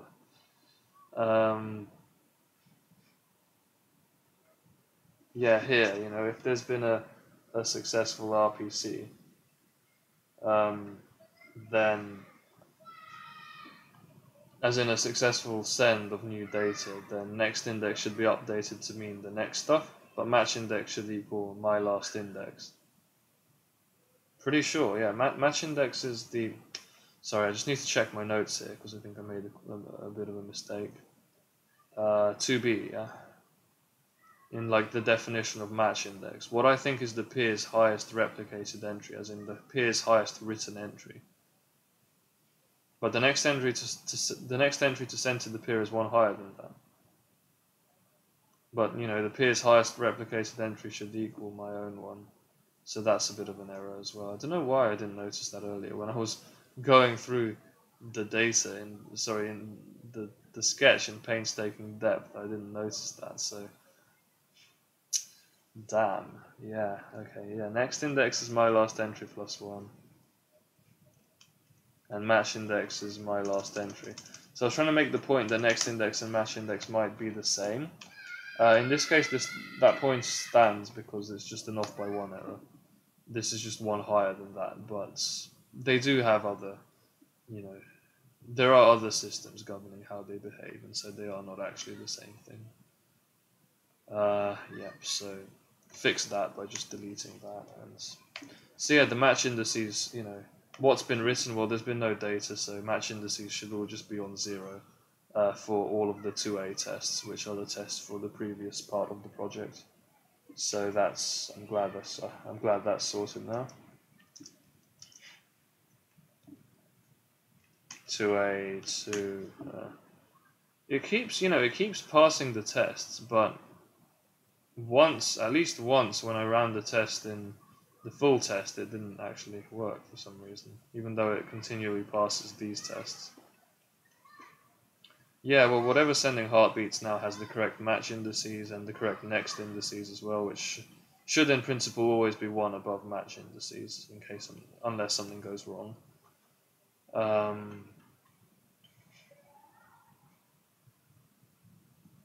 So yeah, okay. Everything's working fine in terms of phase transitions, I think. This is interesting though, that 2 exits from being leader and from candidate one after the other. But I remember why that is. That's because of a synchronous code call from leader to candidate. Because I don't think it's possible to do a synchronous code call in the sense of I run one function immediately after the previous one. I don't think that's possible unless you call a function within another function, and that means that the exit point of the first function is after the exit point of the second function. As in, I call function A and then call function B, and then function B returns before function A. Asynchronously, that doesn't happen, but synchronously, I don't think there's a way of avoiding that, unfortunately. So it's understandable that X candidate follows X leader.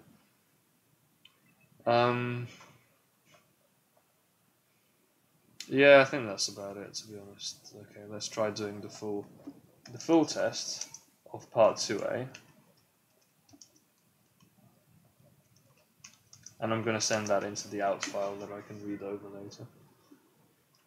So yeah, the only thing about this is that it lasts such a long time. It lasts like 20 seconds to do the full test or something, but never mind, we can chill, can't we? We can just sit there, I don't know. I don't think I'm going to go on too much longer with all this stuff. I need a bit of a break. But also, debugging is going to be long, drawn out. There's going to be lots of stuff that needs fixing, and so fair enough, we made a start today. Yeah, same problem here. Expected 1 leader, got none.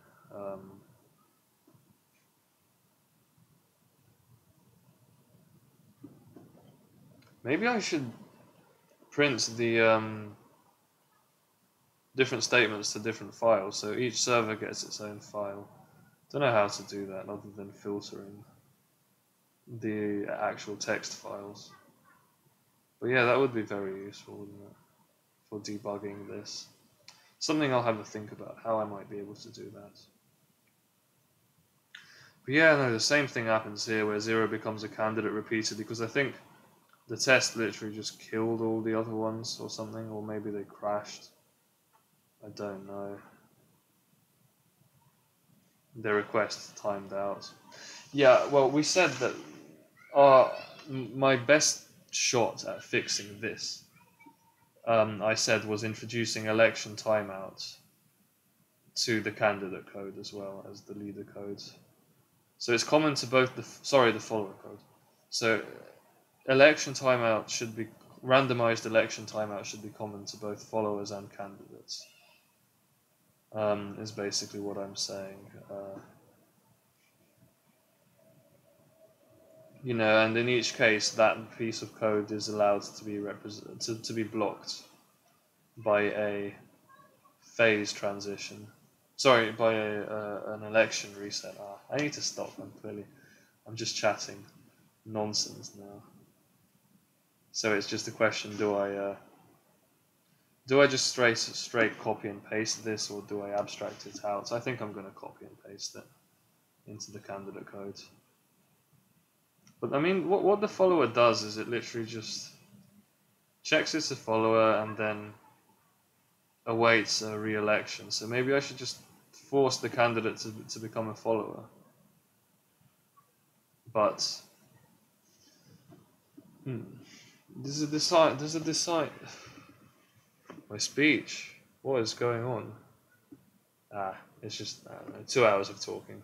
I guess you just need a break sometimes. Yeah.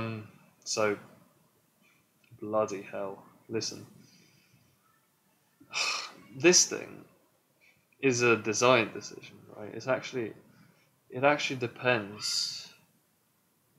I have to choose which way I want to do it. So the way that a follower works, the entire life of a follower, I check I'm a follower and then I wait for an election reset to come, and the election reset is triggered by a message coming through to the follower, where the sender of the message dominates the follower, which is receiving it.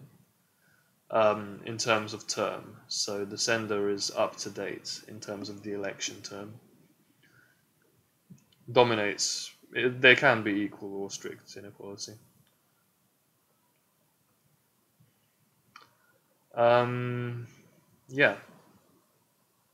That's the entire life of a follower. It does that, and if it doesn't receive an election timeout within the timeout duration, then it turns into a candidate. Do we want the candidate to behave the same way?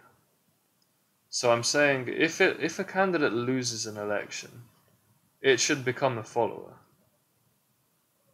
Instead of what I've had before, which is it should become a candidate. So that's the distinction. Because it is saying, it should trigger a new election, but that election should be triggered immediately. That's what I've been doing. What it said, I think, in the blueprint was it should trigger an election after the timeout. But what sending it to follower first would mean it would trigger an election after the timeout, but it would also allow its election to be interrupted by an election reset message.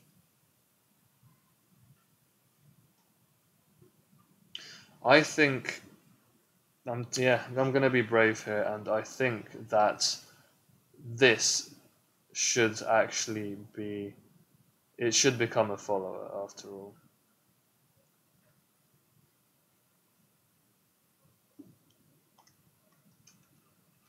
I think it should become a follower. In the event that it loses a vote, it becomes a follower.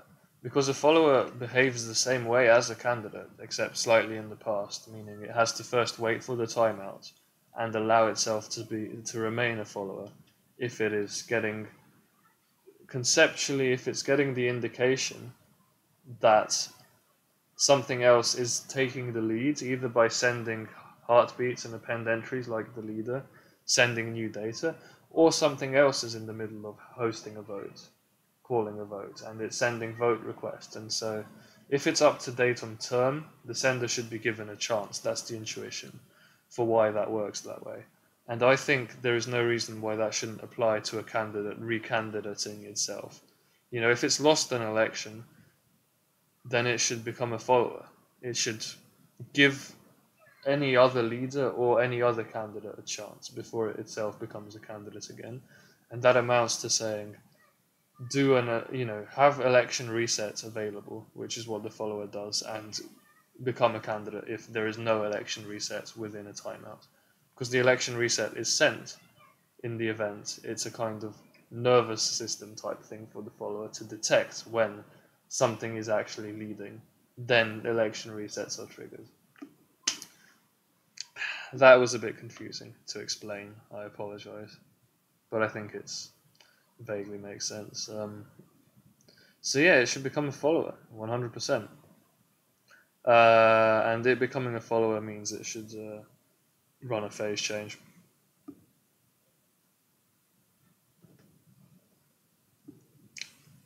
So here, instead of what I'm saying here is it statically remains a candidate. What I'm saying now is it should become a follower asynchronously. Asynchronous means submissive.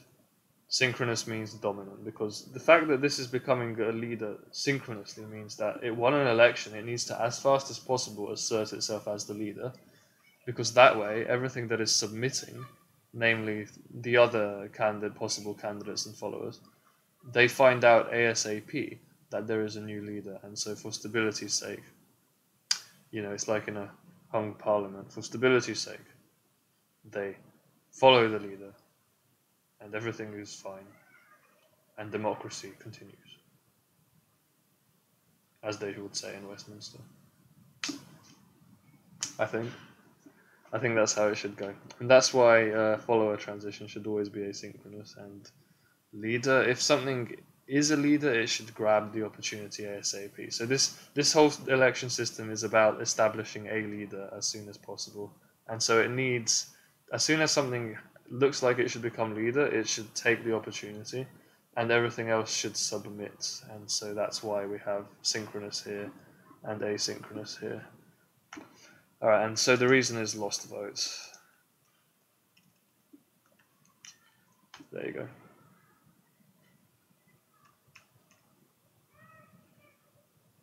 And once the phase change is done,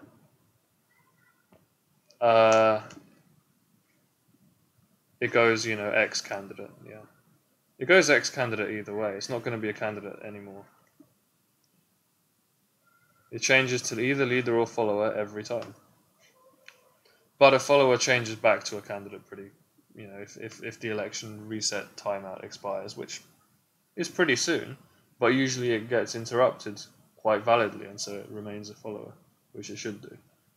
I think I'm happy with that. It's a bit of a change. Let's run all existing tests so far. 2A and then 2B. Dear Lord. Sorry, go test. Run. I'm going to run 2A and then... Bloody hell. 2A and then 2B and then the whole of... sorry, 2A1, 2A2 and then the whole of 2A. Yeah, so it seems to have passed that. It's all about electing one leader as quickly and as stably as possible. So quick is fine, but it has to be that the others comply and don't try to interrupt the leader by calling extra elections. 2A2, come through, come through. This is after a failure. Is one leader getting elected? Yes, because everything's getting submitted to be a follower. And finally, go test run 2A, which I'm going to send into out, or else it will just ruin the console with text. This is the one that takes like 20 seconds, so another 20-second chill later. I'm going to have a bunch of water. Probably going to stop streaming pretty soon.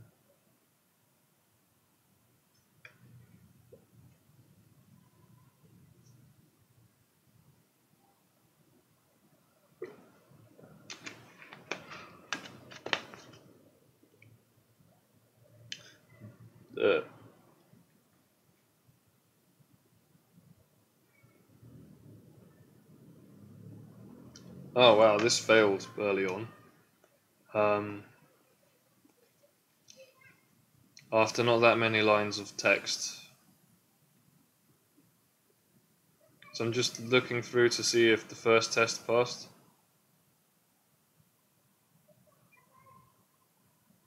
Just search the word pass. Wait, what? Which test failed? No, 2A2 failed, but what about 2A1? Ah, PAS. Okay. What happens here? Expected no leader, but 0 claims to be the leader.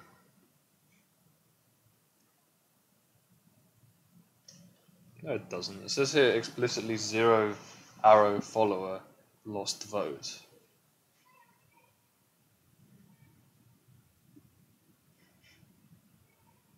I think this is just a quick bug in how leaders are being declared. So it says here 0 is leader.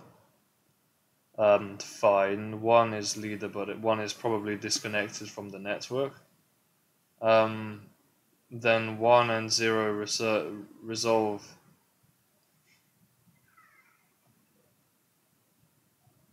One and 0 resolve a bunch of messages with well, these are old messages, but like 1 and 0 is 11 vs 11 on turn.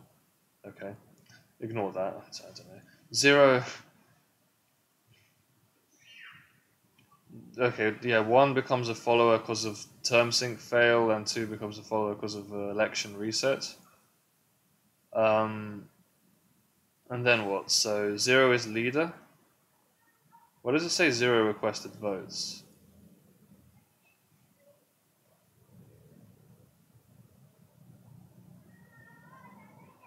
Two has completely broken, but 0 should not be the leader apparently at this phase. Interesting.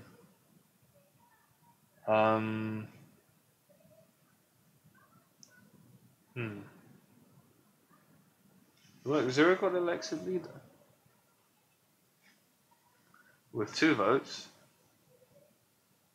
and then what? 0 requested votes. Where in the code does this line happen where it says 0 requested votes and received votes? Oh, it's in various bits of the candidate code. You know, init candidate, call election, and whenever an election happens, if the thing's not candidate, it returns.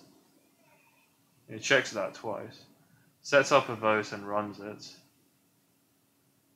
and then counts the votes. Candidate check again,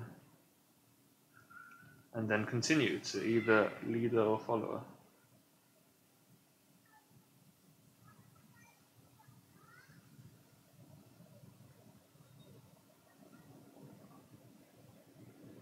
And close down some files to make it all a bit easier on the eyes.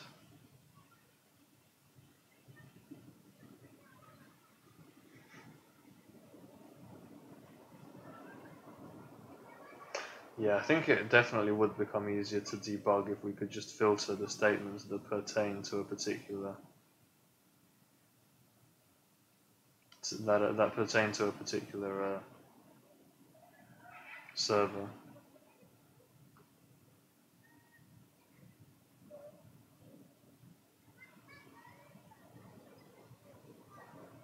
You know, 0 requesting votes. Is this close to the end? At what point should I start following to see what happens? You know, 0 became a candidate, stopped being a follower, it requested votes. 2 became a follower, and then 2 also voted true because of term syncing. You know, it became a follower, and then on the new term it voted true. 0 received votes, became leader, started sending messages, then 1 is heart beating, but not successfully, on a previous term. You see how it says 111? That means that 1 is heart beating on term 11. Whereas here it's saying 1 is heart beating on term 1. Oh god, that's bugged. I've spotted a bug here. Do I even attempt to resolve this now? You can see that 2 and 0 have much higher terms because 1 presumably earlier got completely disconnected from the network. And so 1 sent loads of heartbeats out, but nobody received anything because it got cut off from the network. And so it's still on term 1, which is the initial term. But you know, 2 is on term 11, it's the leader of term 11, 0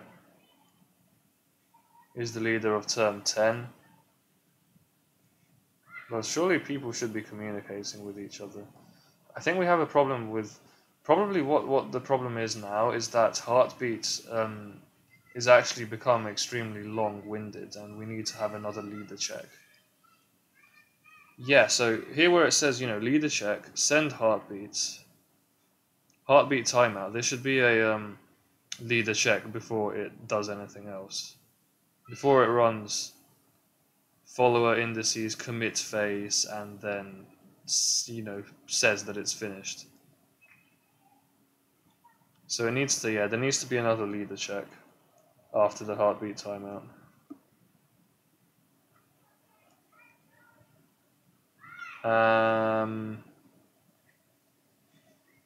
Also, wait, where are my locks? So I'm locking and unlocking here. But all this stuff needs to also happen on the lock. I'm pretty certain.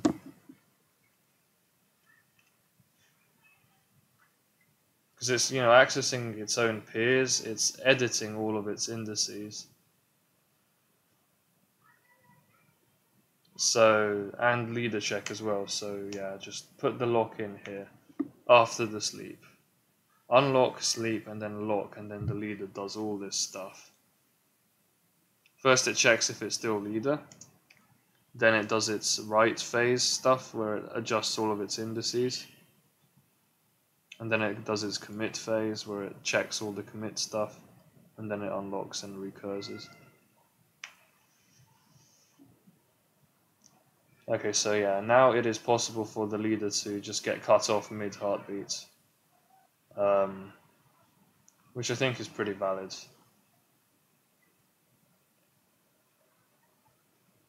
Yep, and we just have X leader.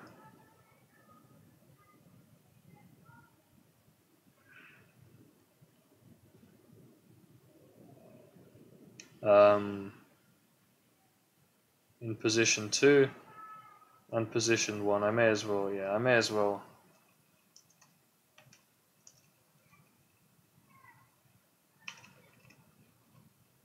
put like bracket 1 here to say it immediately exited leader and bracket 2 here to say it exited halfway through a heartbeat. So there are 2 leader checks now. That should make it work a lot better.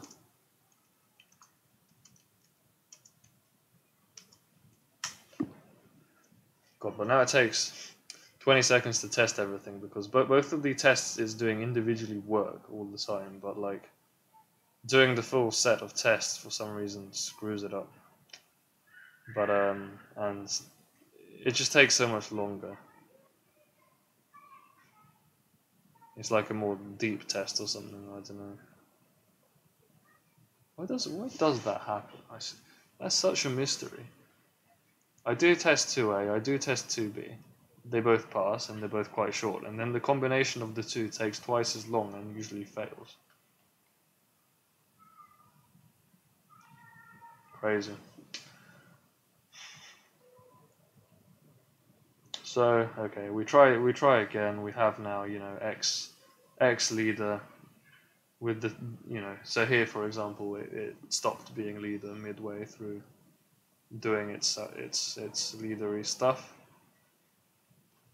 To some extent, you know, this stuff where it adjusts its own indices, it doesn't actually do anything after that. And also here it's editing its own commit index. Nah, do you know, either way, I think it's safer to have another leader test in there. Possibly it should go after it's edited its own indices, but I don't think it's too important. The reason being that this stuff gets immediately deleted if it loses the leadership, whereas this stuff doesn't, because commit index is resilient. Interesting. Either way, I think it's fine. All good. What else is new? Alright, so looking at this just before it failed.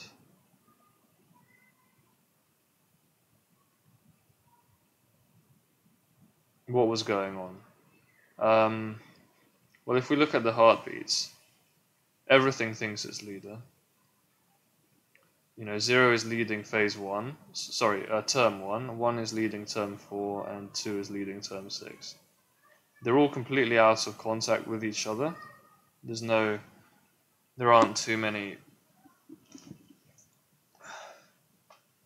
things changing. Oh shit, ow. Crotch just got stung for some reason. Okay, I think I fixed it. Zipper sting or something along those lines, you know. How am I doing for my camera position? Let's push this out slightly.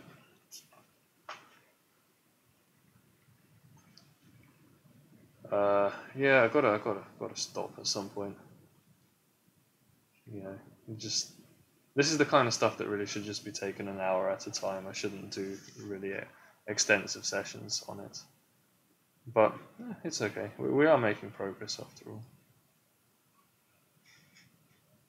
So, you know, looking at these terms, 0 has sent 35 heartbeats, 1 has sent 4, 2 has sent 2. There's no communication anywhere. At this point, 0 replied to 2 and did a term sync, and so at some point here it should be triggering that 0 is not the leader anymore.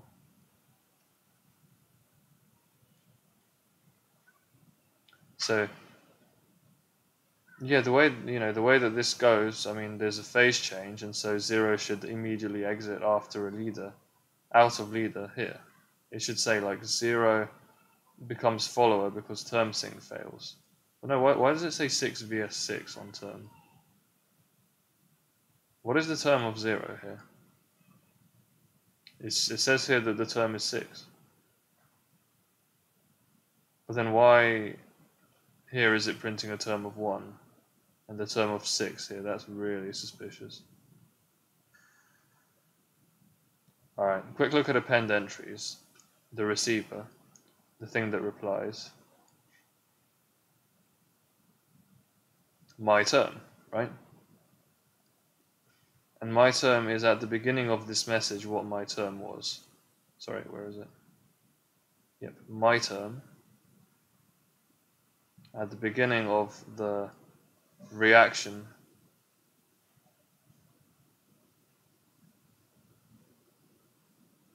And my term is returned by term sync.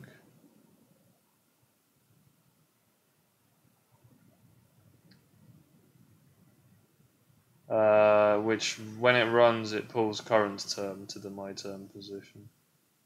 So it's before the entire synchronization happened. What was my term? 6. Well, that means that my term, 0's term at this point in time is 6.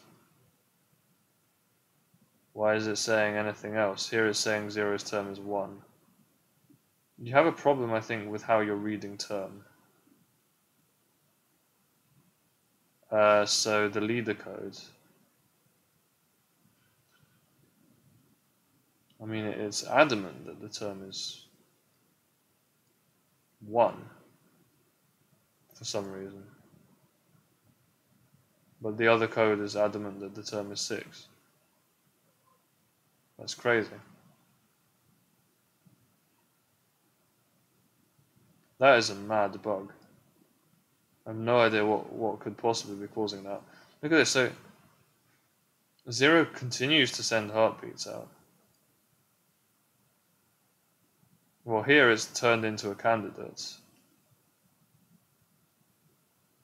I really need a way of splitting up the stuff that's relevant to 0 into a separate file.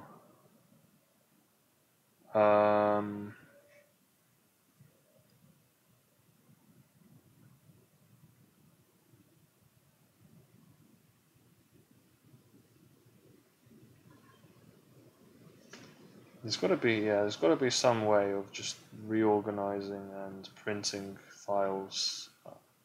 Because that's such a crazy error.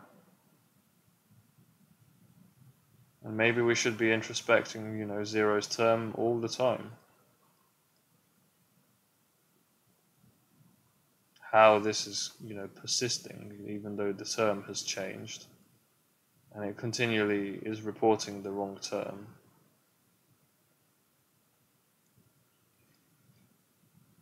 Despite the fact that in these kinds of messages 0 is on term 5. But surely both of them are relying on rf.currentTerm.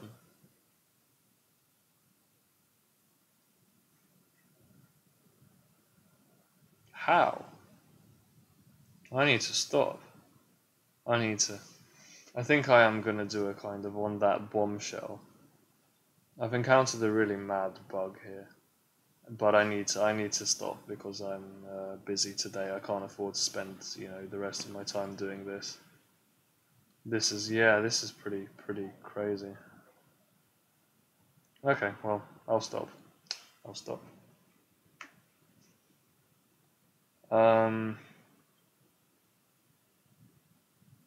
This log is gonna have to be looked at in depth. Like when we're saying, 0 is have its term is 1, and then its term is 1 when it gets elected the first time, and then it starts sending heartbeats out. It says 0 becomes leader. And then in term 1 it's sending stuff. But it keeps doing that regardless of... So the point where 0 becomes a follower, this is the algorithm working normally. It works normally for a while. Oh shit, I'm looking at the wrong thing.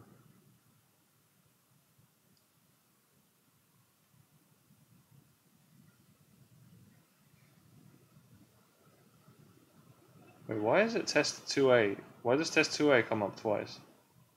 Oh no, it doesn't, sorry, because this is test 2A1 and 2A2, and so test 2A2 gets run here, but it gets run in addition to test 2A1, and so look, the heartbeats are still going.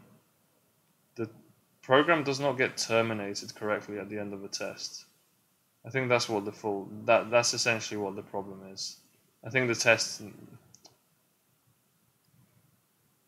Yeah, when it says 0 claims to be a leader, well, of course it does, because we're running a different instance of the program where 0 is still sending heartbeats. So we have that confusion. That's why it's passing the tests but failing them in this context. Yeah, we're running two separate instances of the program. Oh god, I think I figured it out. I've fallen for the same problem I fell for a few weeks ago, where running two tests, one after the other, one of the tests is not closing correctly. So there's a problem with the test. Or is it the problem with the tester? I mean, I don't know. Like, surely it should be that, we're looking at, say, test 2A1. It should end the test.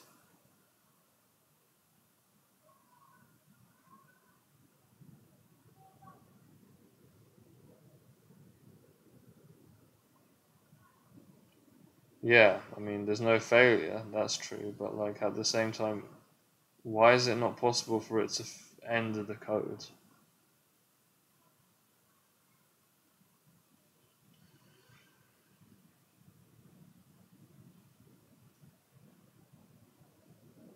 Hmm.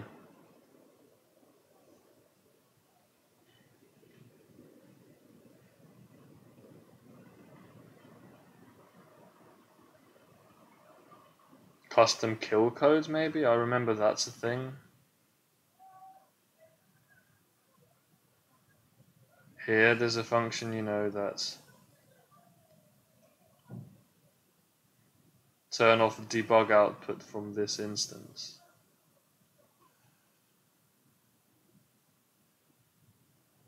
How do I just turn off the instance itself? Like, fully turn it off? It's not possible. God, that is so messed up. I mean, you see what's going on. There are two tests, and the first one runs the program and tests it, but then it doesn't close the program, and so another instance of the program is run, and they both spam test output. But it's not possible to cleanly close down the first program, and I think that's interfering with the other test.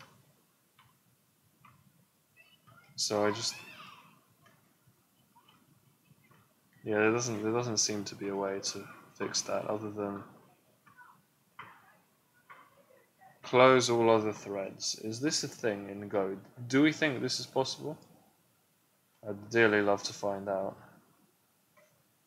Golang close all other threads.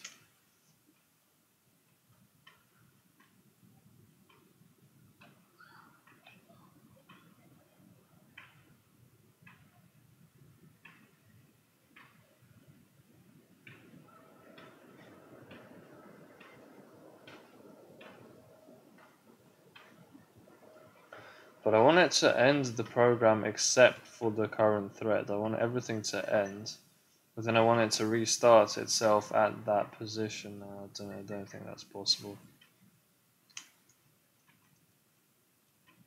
We could try this. Cannot assign to debug. Of course we can assign to debug. What are you talking about? We have debug, which has been exported in the Raft package. So I'm saying in Raft.go, the main function, I just assign 0 to debug.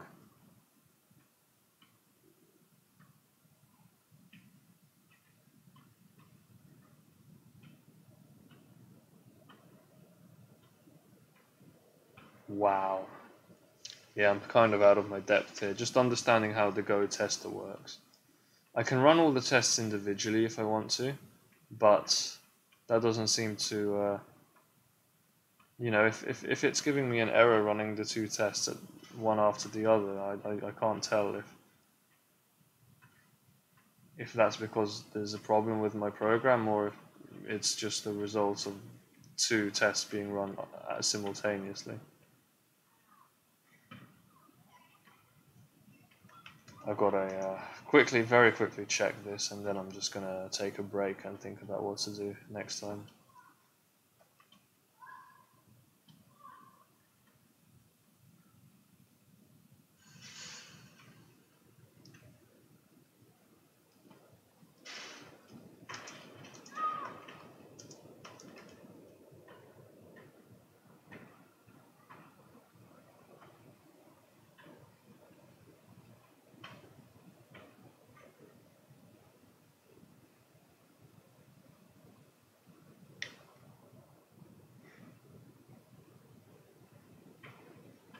Yeah, I don't see it, unfortunately, anything like that.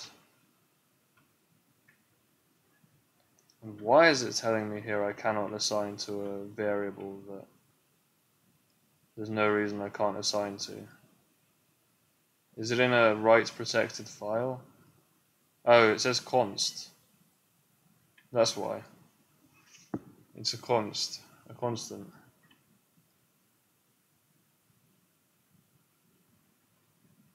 That's a complete and utter nonsense. Okay, let's try it as var. Does it now work? What do we think is going to happen?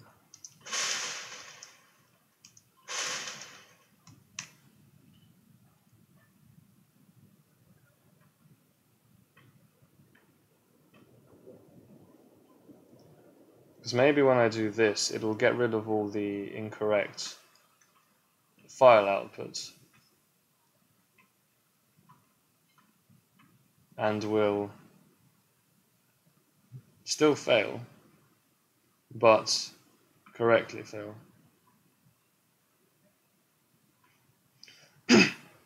So this is what I mean. You know, I test the initial election, and then in the kill section I have, okay, set debug to 0, which means it should silence output from this instance of the program at that point where that test passes. Here. No, that hasn't happened because turning off debug has just completely turned the program off. Are you sure there's no way? Is it possible for me to write a kill into the program? So I run a function and it closes everything down. Can I just absolutely crash, like perhaps crash the previous instance of the program or do something like that here?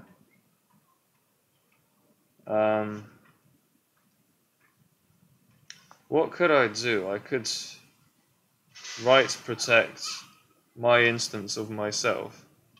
I could lock and then never unlock my state variable, but no, there's a bunch of stuff that happens outside my state variables, so that would only partly block the program.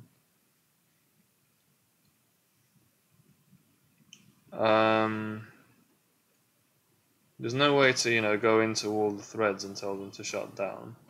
The only way to do it is to exit the process. but that would close down the entire tester. So I mean, the tester should be running a new process every between tests.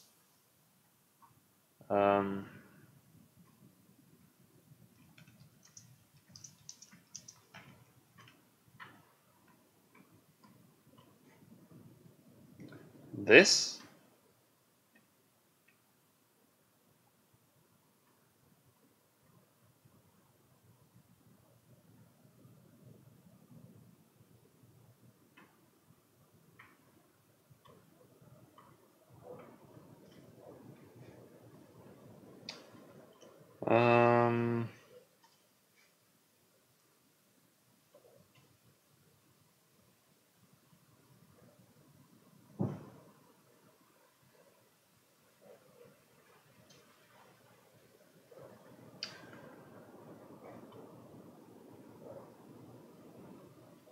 I don't know, I'm just trying to see if any of this could help, like, just random options. Choose to implement a main function which will be called first, and you can do additional setup.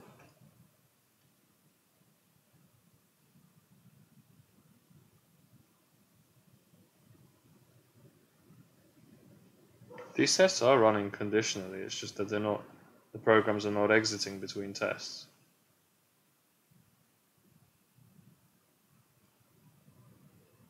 Which is bad.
Yeah, it's never possible to resolve this kind of thing by reading Introduction to Testing or Testing by Example, because the problems only arise because of the complexity. You know, it's something like an interference problem can only arise because of complexity. What's the simplest way for me to just absolutely shut down a program, kill it off?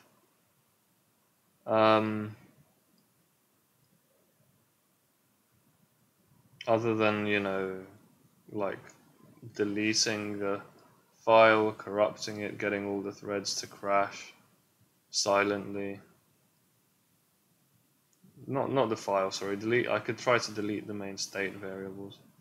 I mean, a program in principle is going to be running one of the phase functions, the heartbeats, or the other one. And each one of these has to lock and unlock like all the time. So, you know, there's a lock here for the candidate check requires a lock. Setting up a vote is also done within the lock. And then, yeah, okay, it unlocks and sends vote requests. But then, yeah, term sync always requires a lock. phaseChange always requires a lock. Pretty much everything requires a lock. So I think, honestly, the simplest way to just shut down the program is to just do this.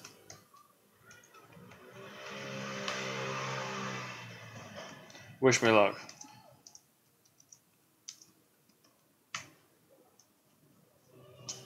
Bloody hell, this is so booky, this is so sketchy. What did I change in candidate for it to be asking me if I want to save? Probably yes, I don't know.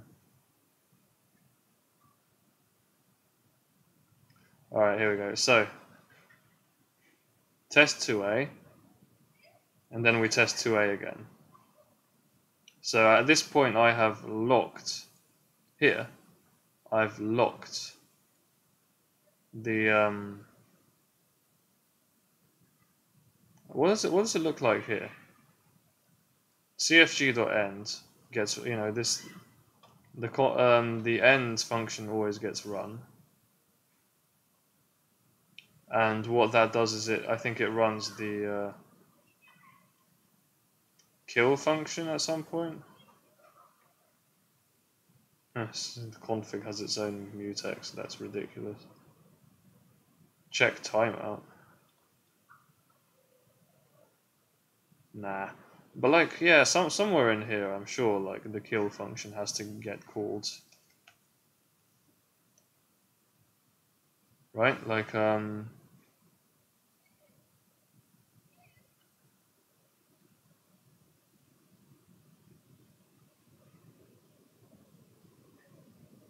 I don't know, it doesn't, this is from a different folder.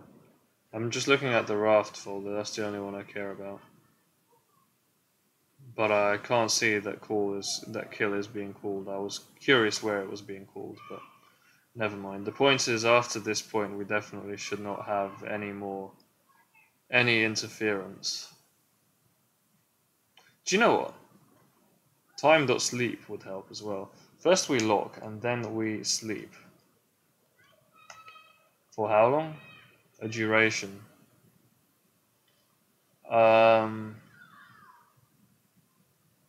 2 seconds.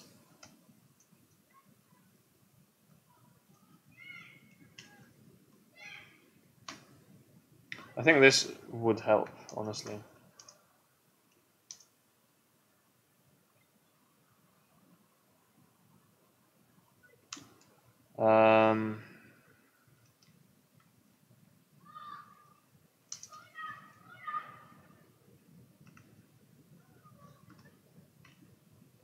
After the sleep, I'm going to put in test clear.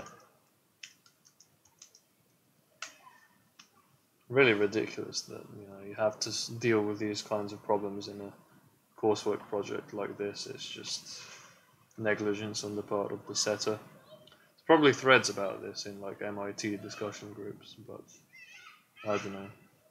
Come through. I want to finish this now, and I'll come back to it later. Just my crack at fixing this random bug.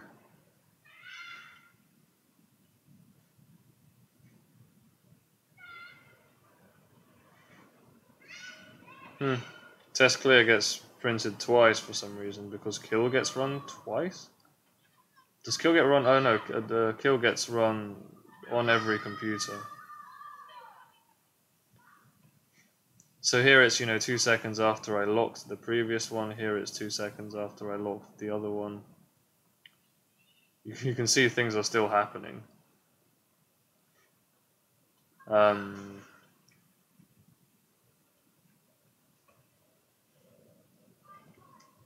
Yeah, I'm going to put in rf.me as well. I just want to make sure that my clean exiting is really strong before I even dare to proceed with debugging this project. It's just, I want to have that, you know, that reliability, that I can rely on my tests before I try to, you know, use them as a means of, oh, I should change something in my code because it's failing the tests. I first want to make my tests reliable.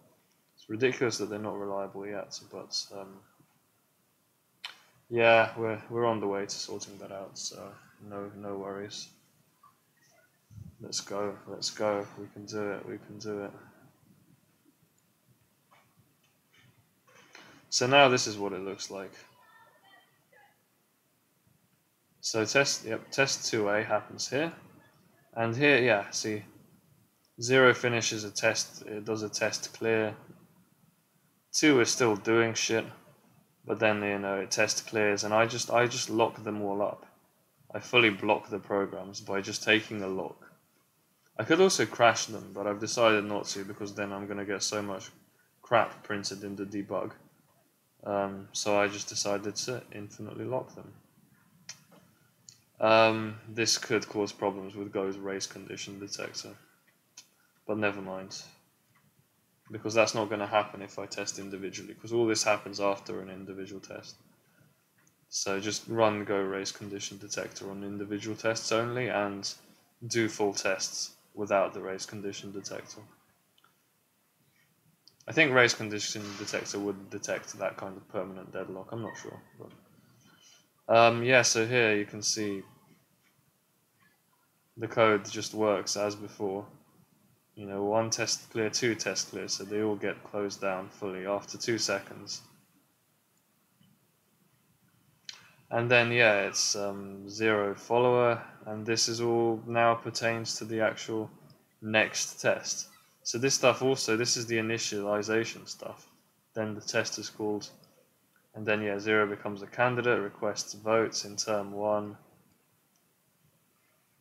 2 is a follower, because term sync fail. 1 is just outright, oh yeah, 1 also becomes a follower. And then 0 becomes the leader in phase 1. Does it? No, it doesn't. Oh no, see, 0 is elected leader.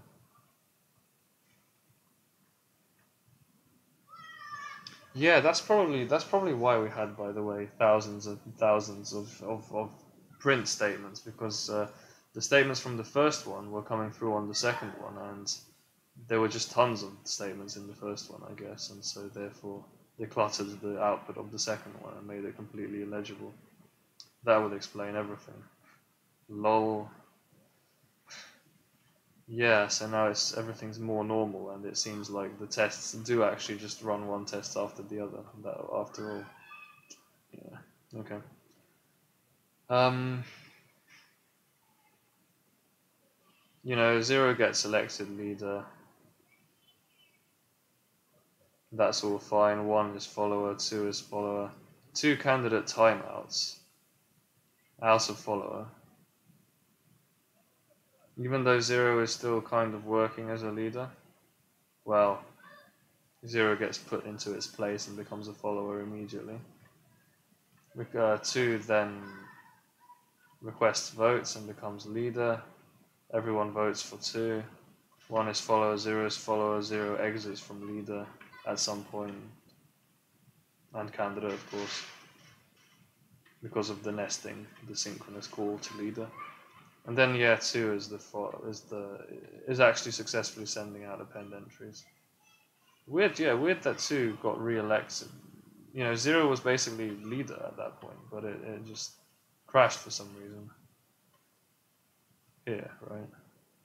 It sent out append entries.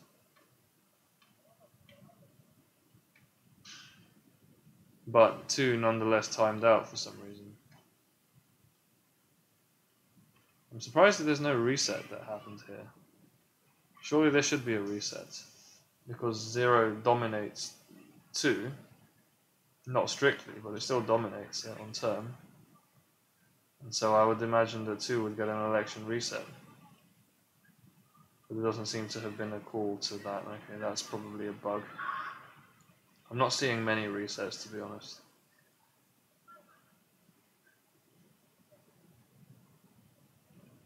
Well, it's resetting correctly here. Yeah, so maybe it was just a blip, which can happen with a concurrent system. You know, here 0 timed out because it probably got crashed. Became leader, because yeah, 2 got cut off from the entire rest of the algorithm, so it's sending out heartbeats in term 2. Term 3 has 0 as leader, and then 0 gets reintroduced. 1 and 2 get follower reset. Not even term sync, just... Oh yeah, here 2 becomes follower because of term sync. And then 0 is the new leader. 2 becomes candidate at some point. 0 is still leader. Completely disconnected from the rest of the world. It's weird that it's sending heartbeats out so fast, but nothing is kind of happening in the meantime very much. Well, there's this one request vote timed out. And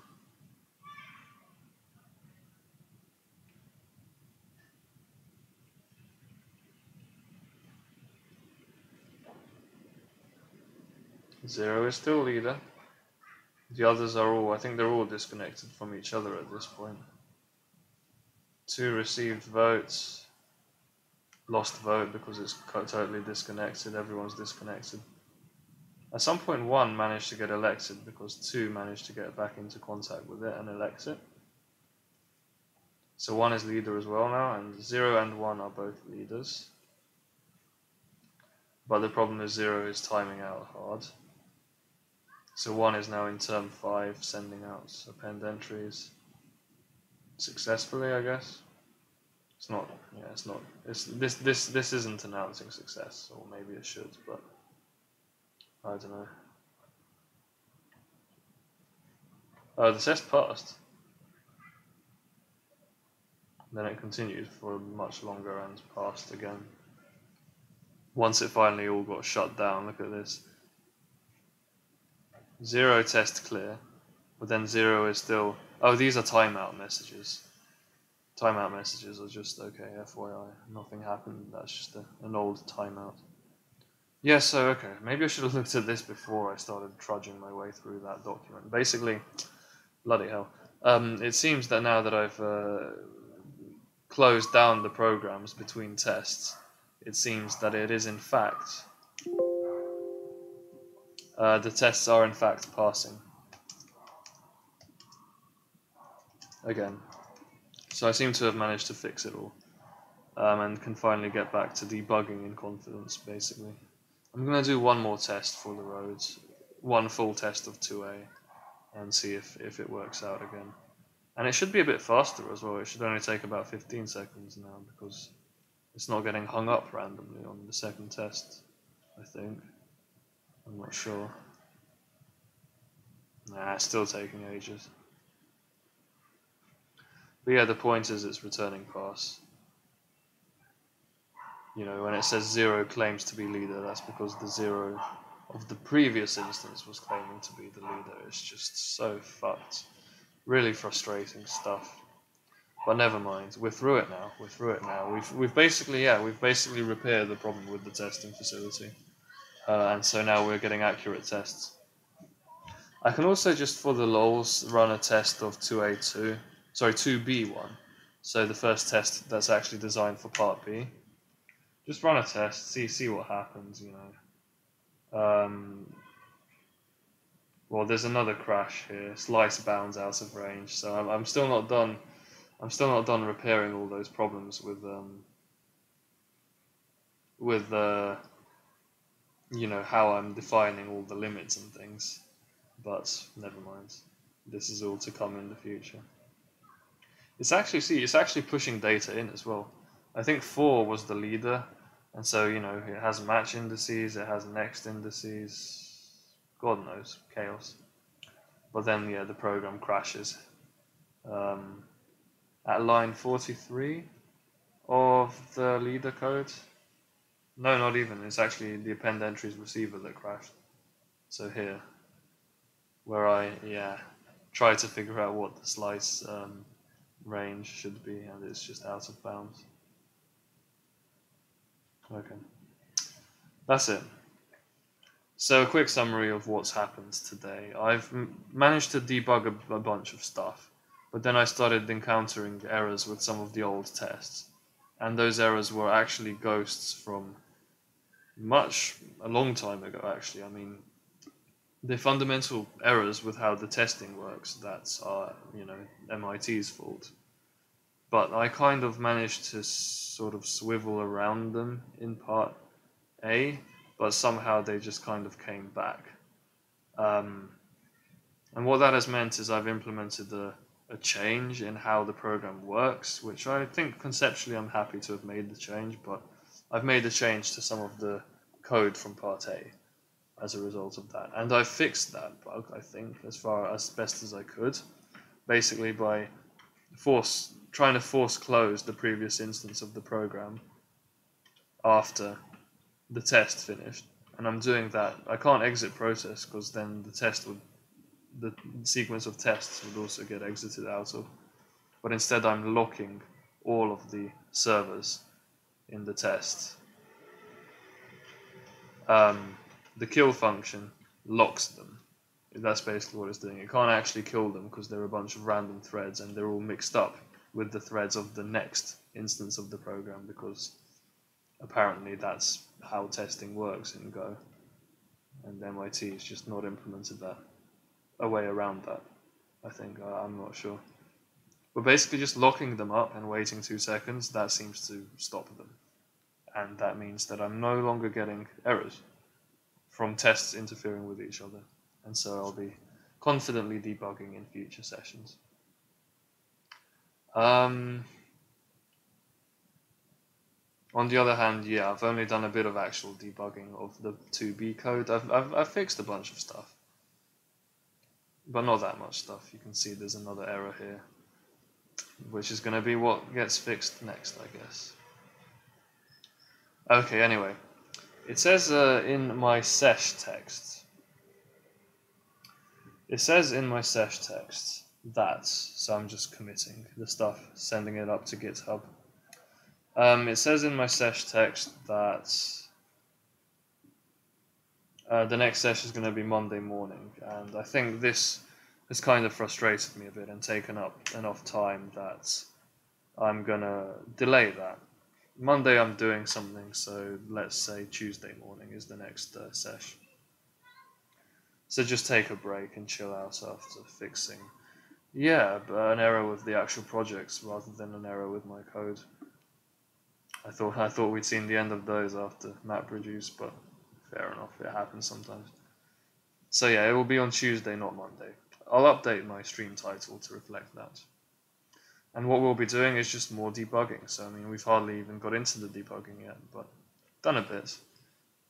Mostly just dealing with these index out of range errors, and there are more to come, like you see here with slice out of range, just crashing the program. It's still passing the tests for part 2A, 2A1 and 2A2, and so I'm just running test 2B1, the first out of 7 tests for part B, and it's crashing, it's not succeeding. So I want to get to the end of the test before it even has a chance to fail or pass. Without it crashing, that would be good, and so I'll be fixing this and more errors to come in the next sesh on Tuesday morning. So yeah, thanks for tuning in. If anyone tuned in today, always a pleasure to have people around. A bit of a quiet day in chat. It tends to alternate. Chat messages, no chat messages. All good. Okay. See you later.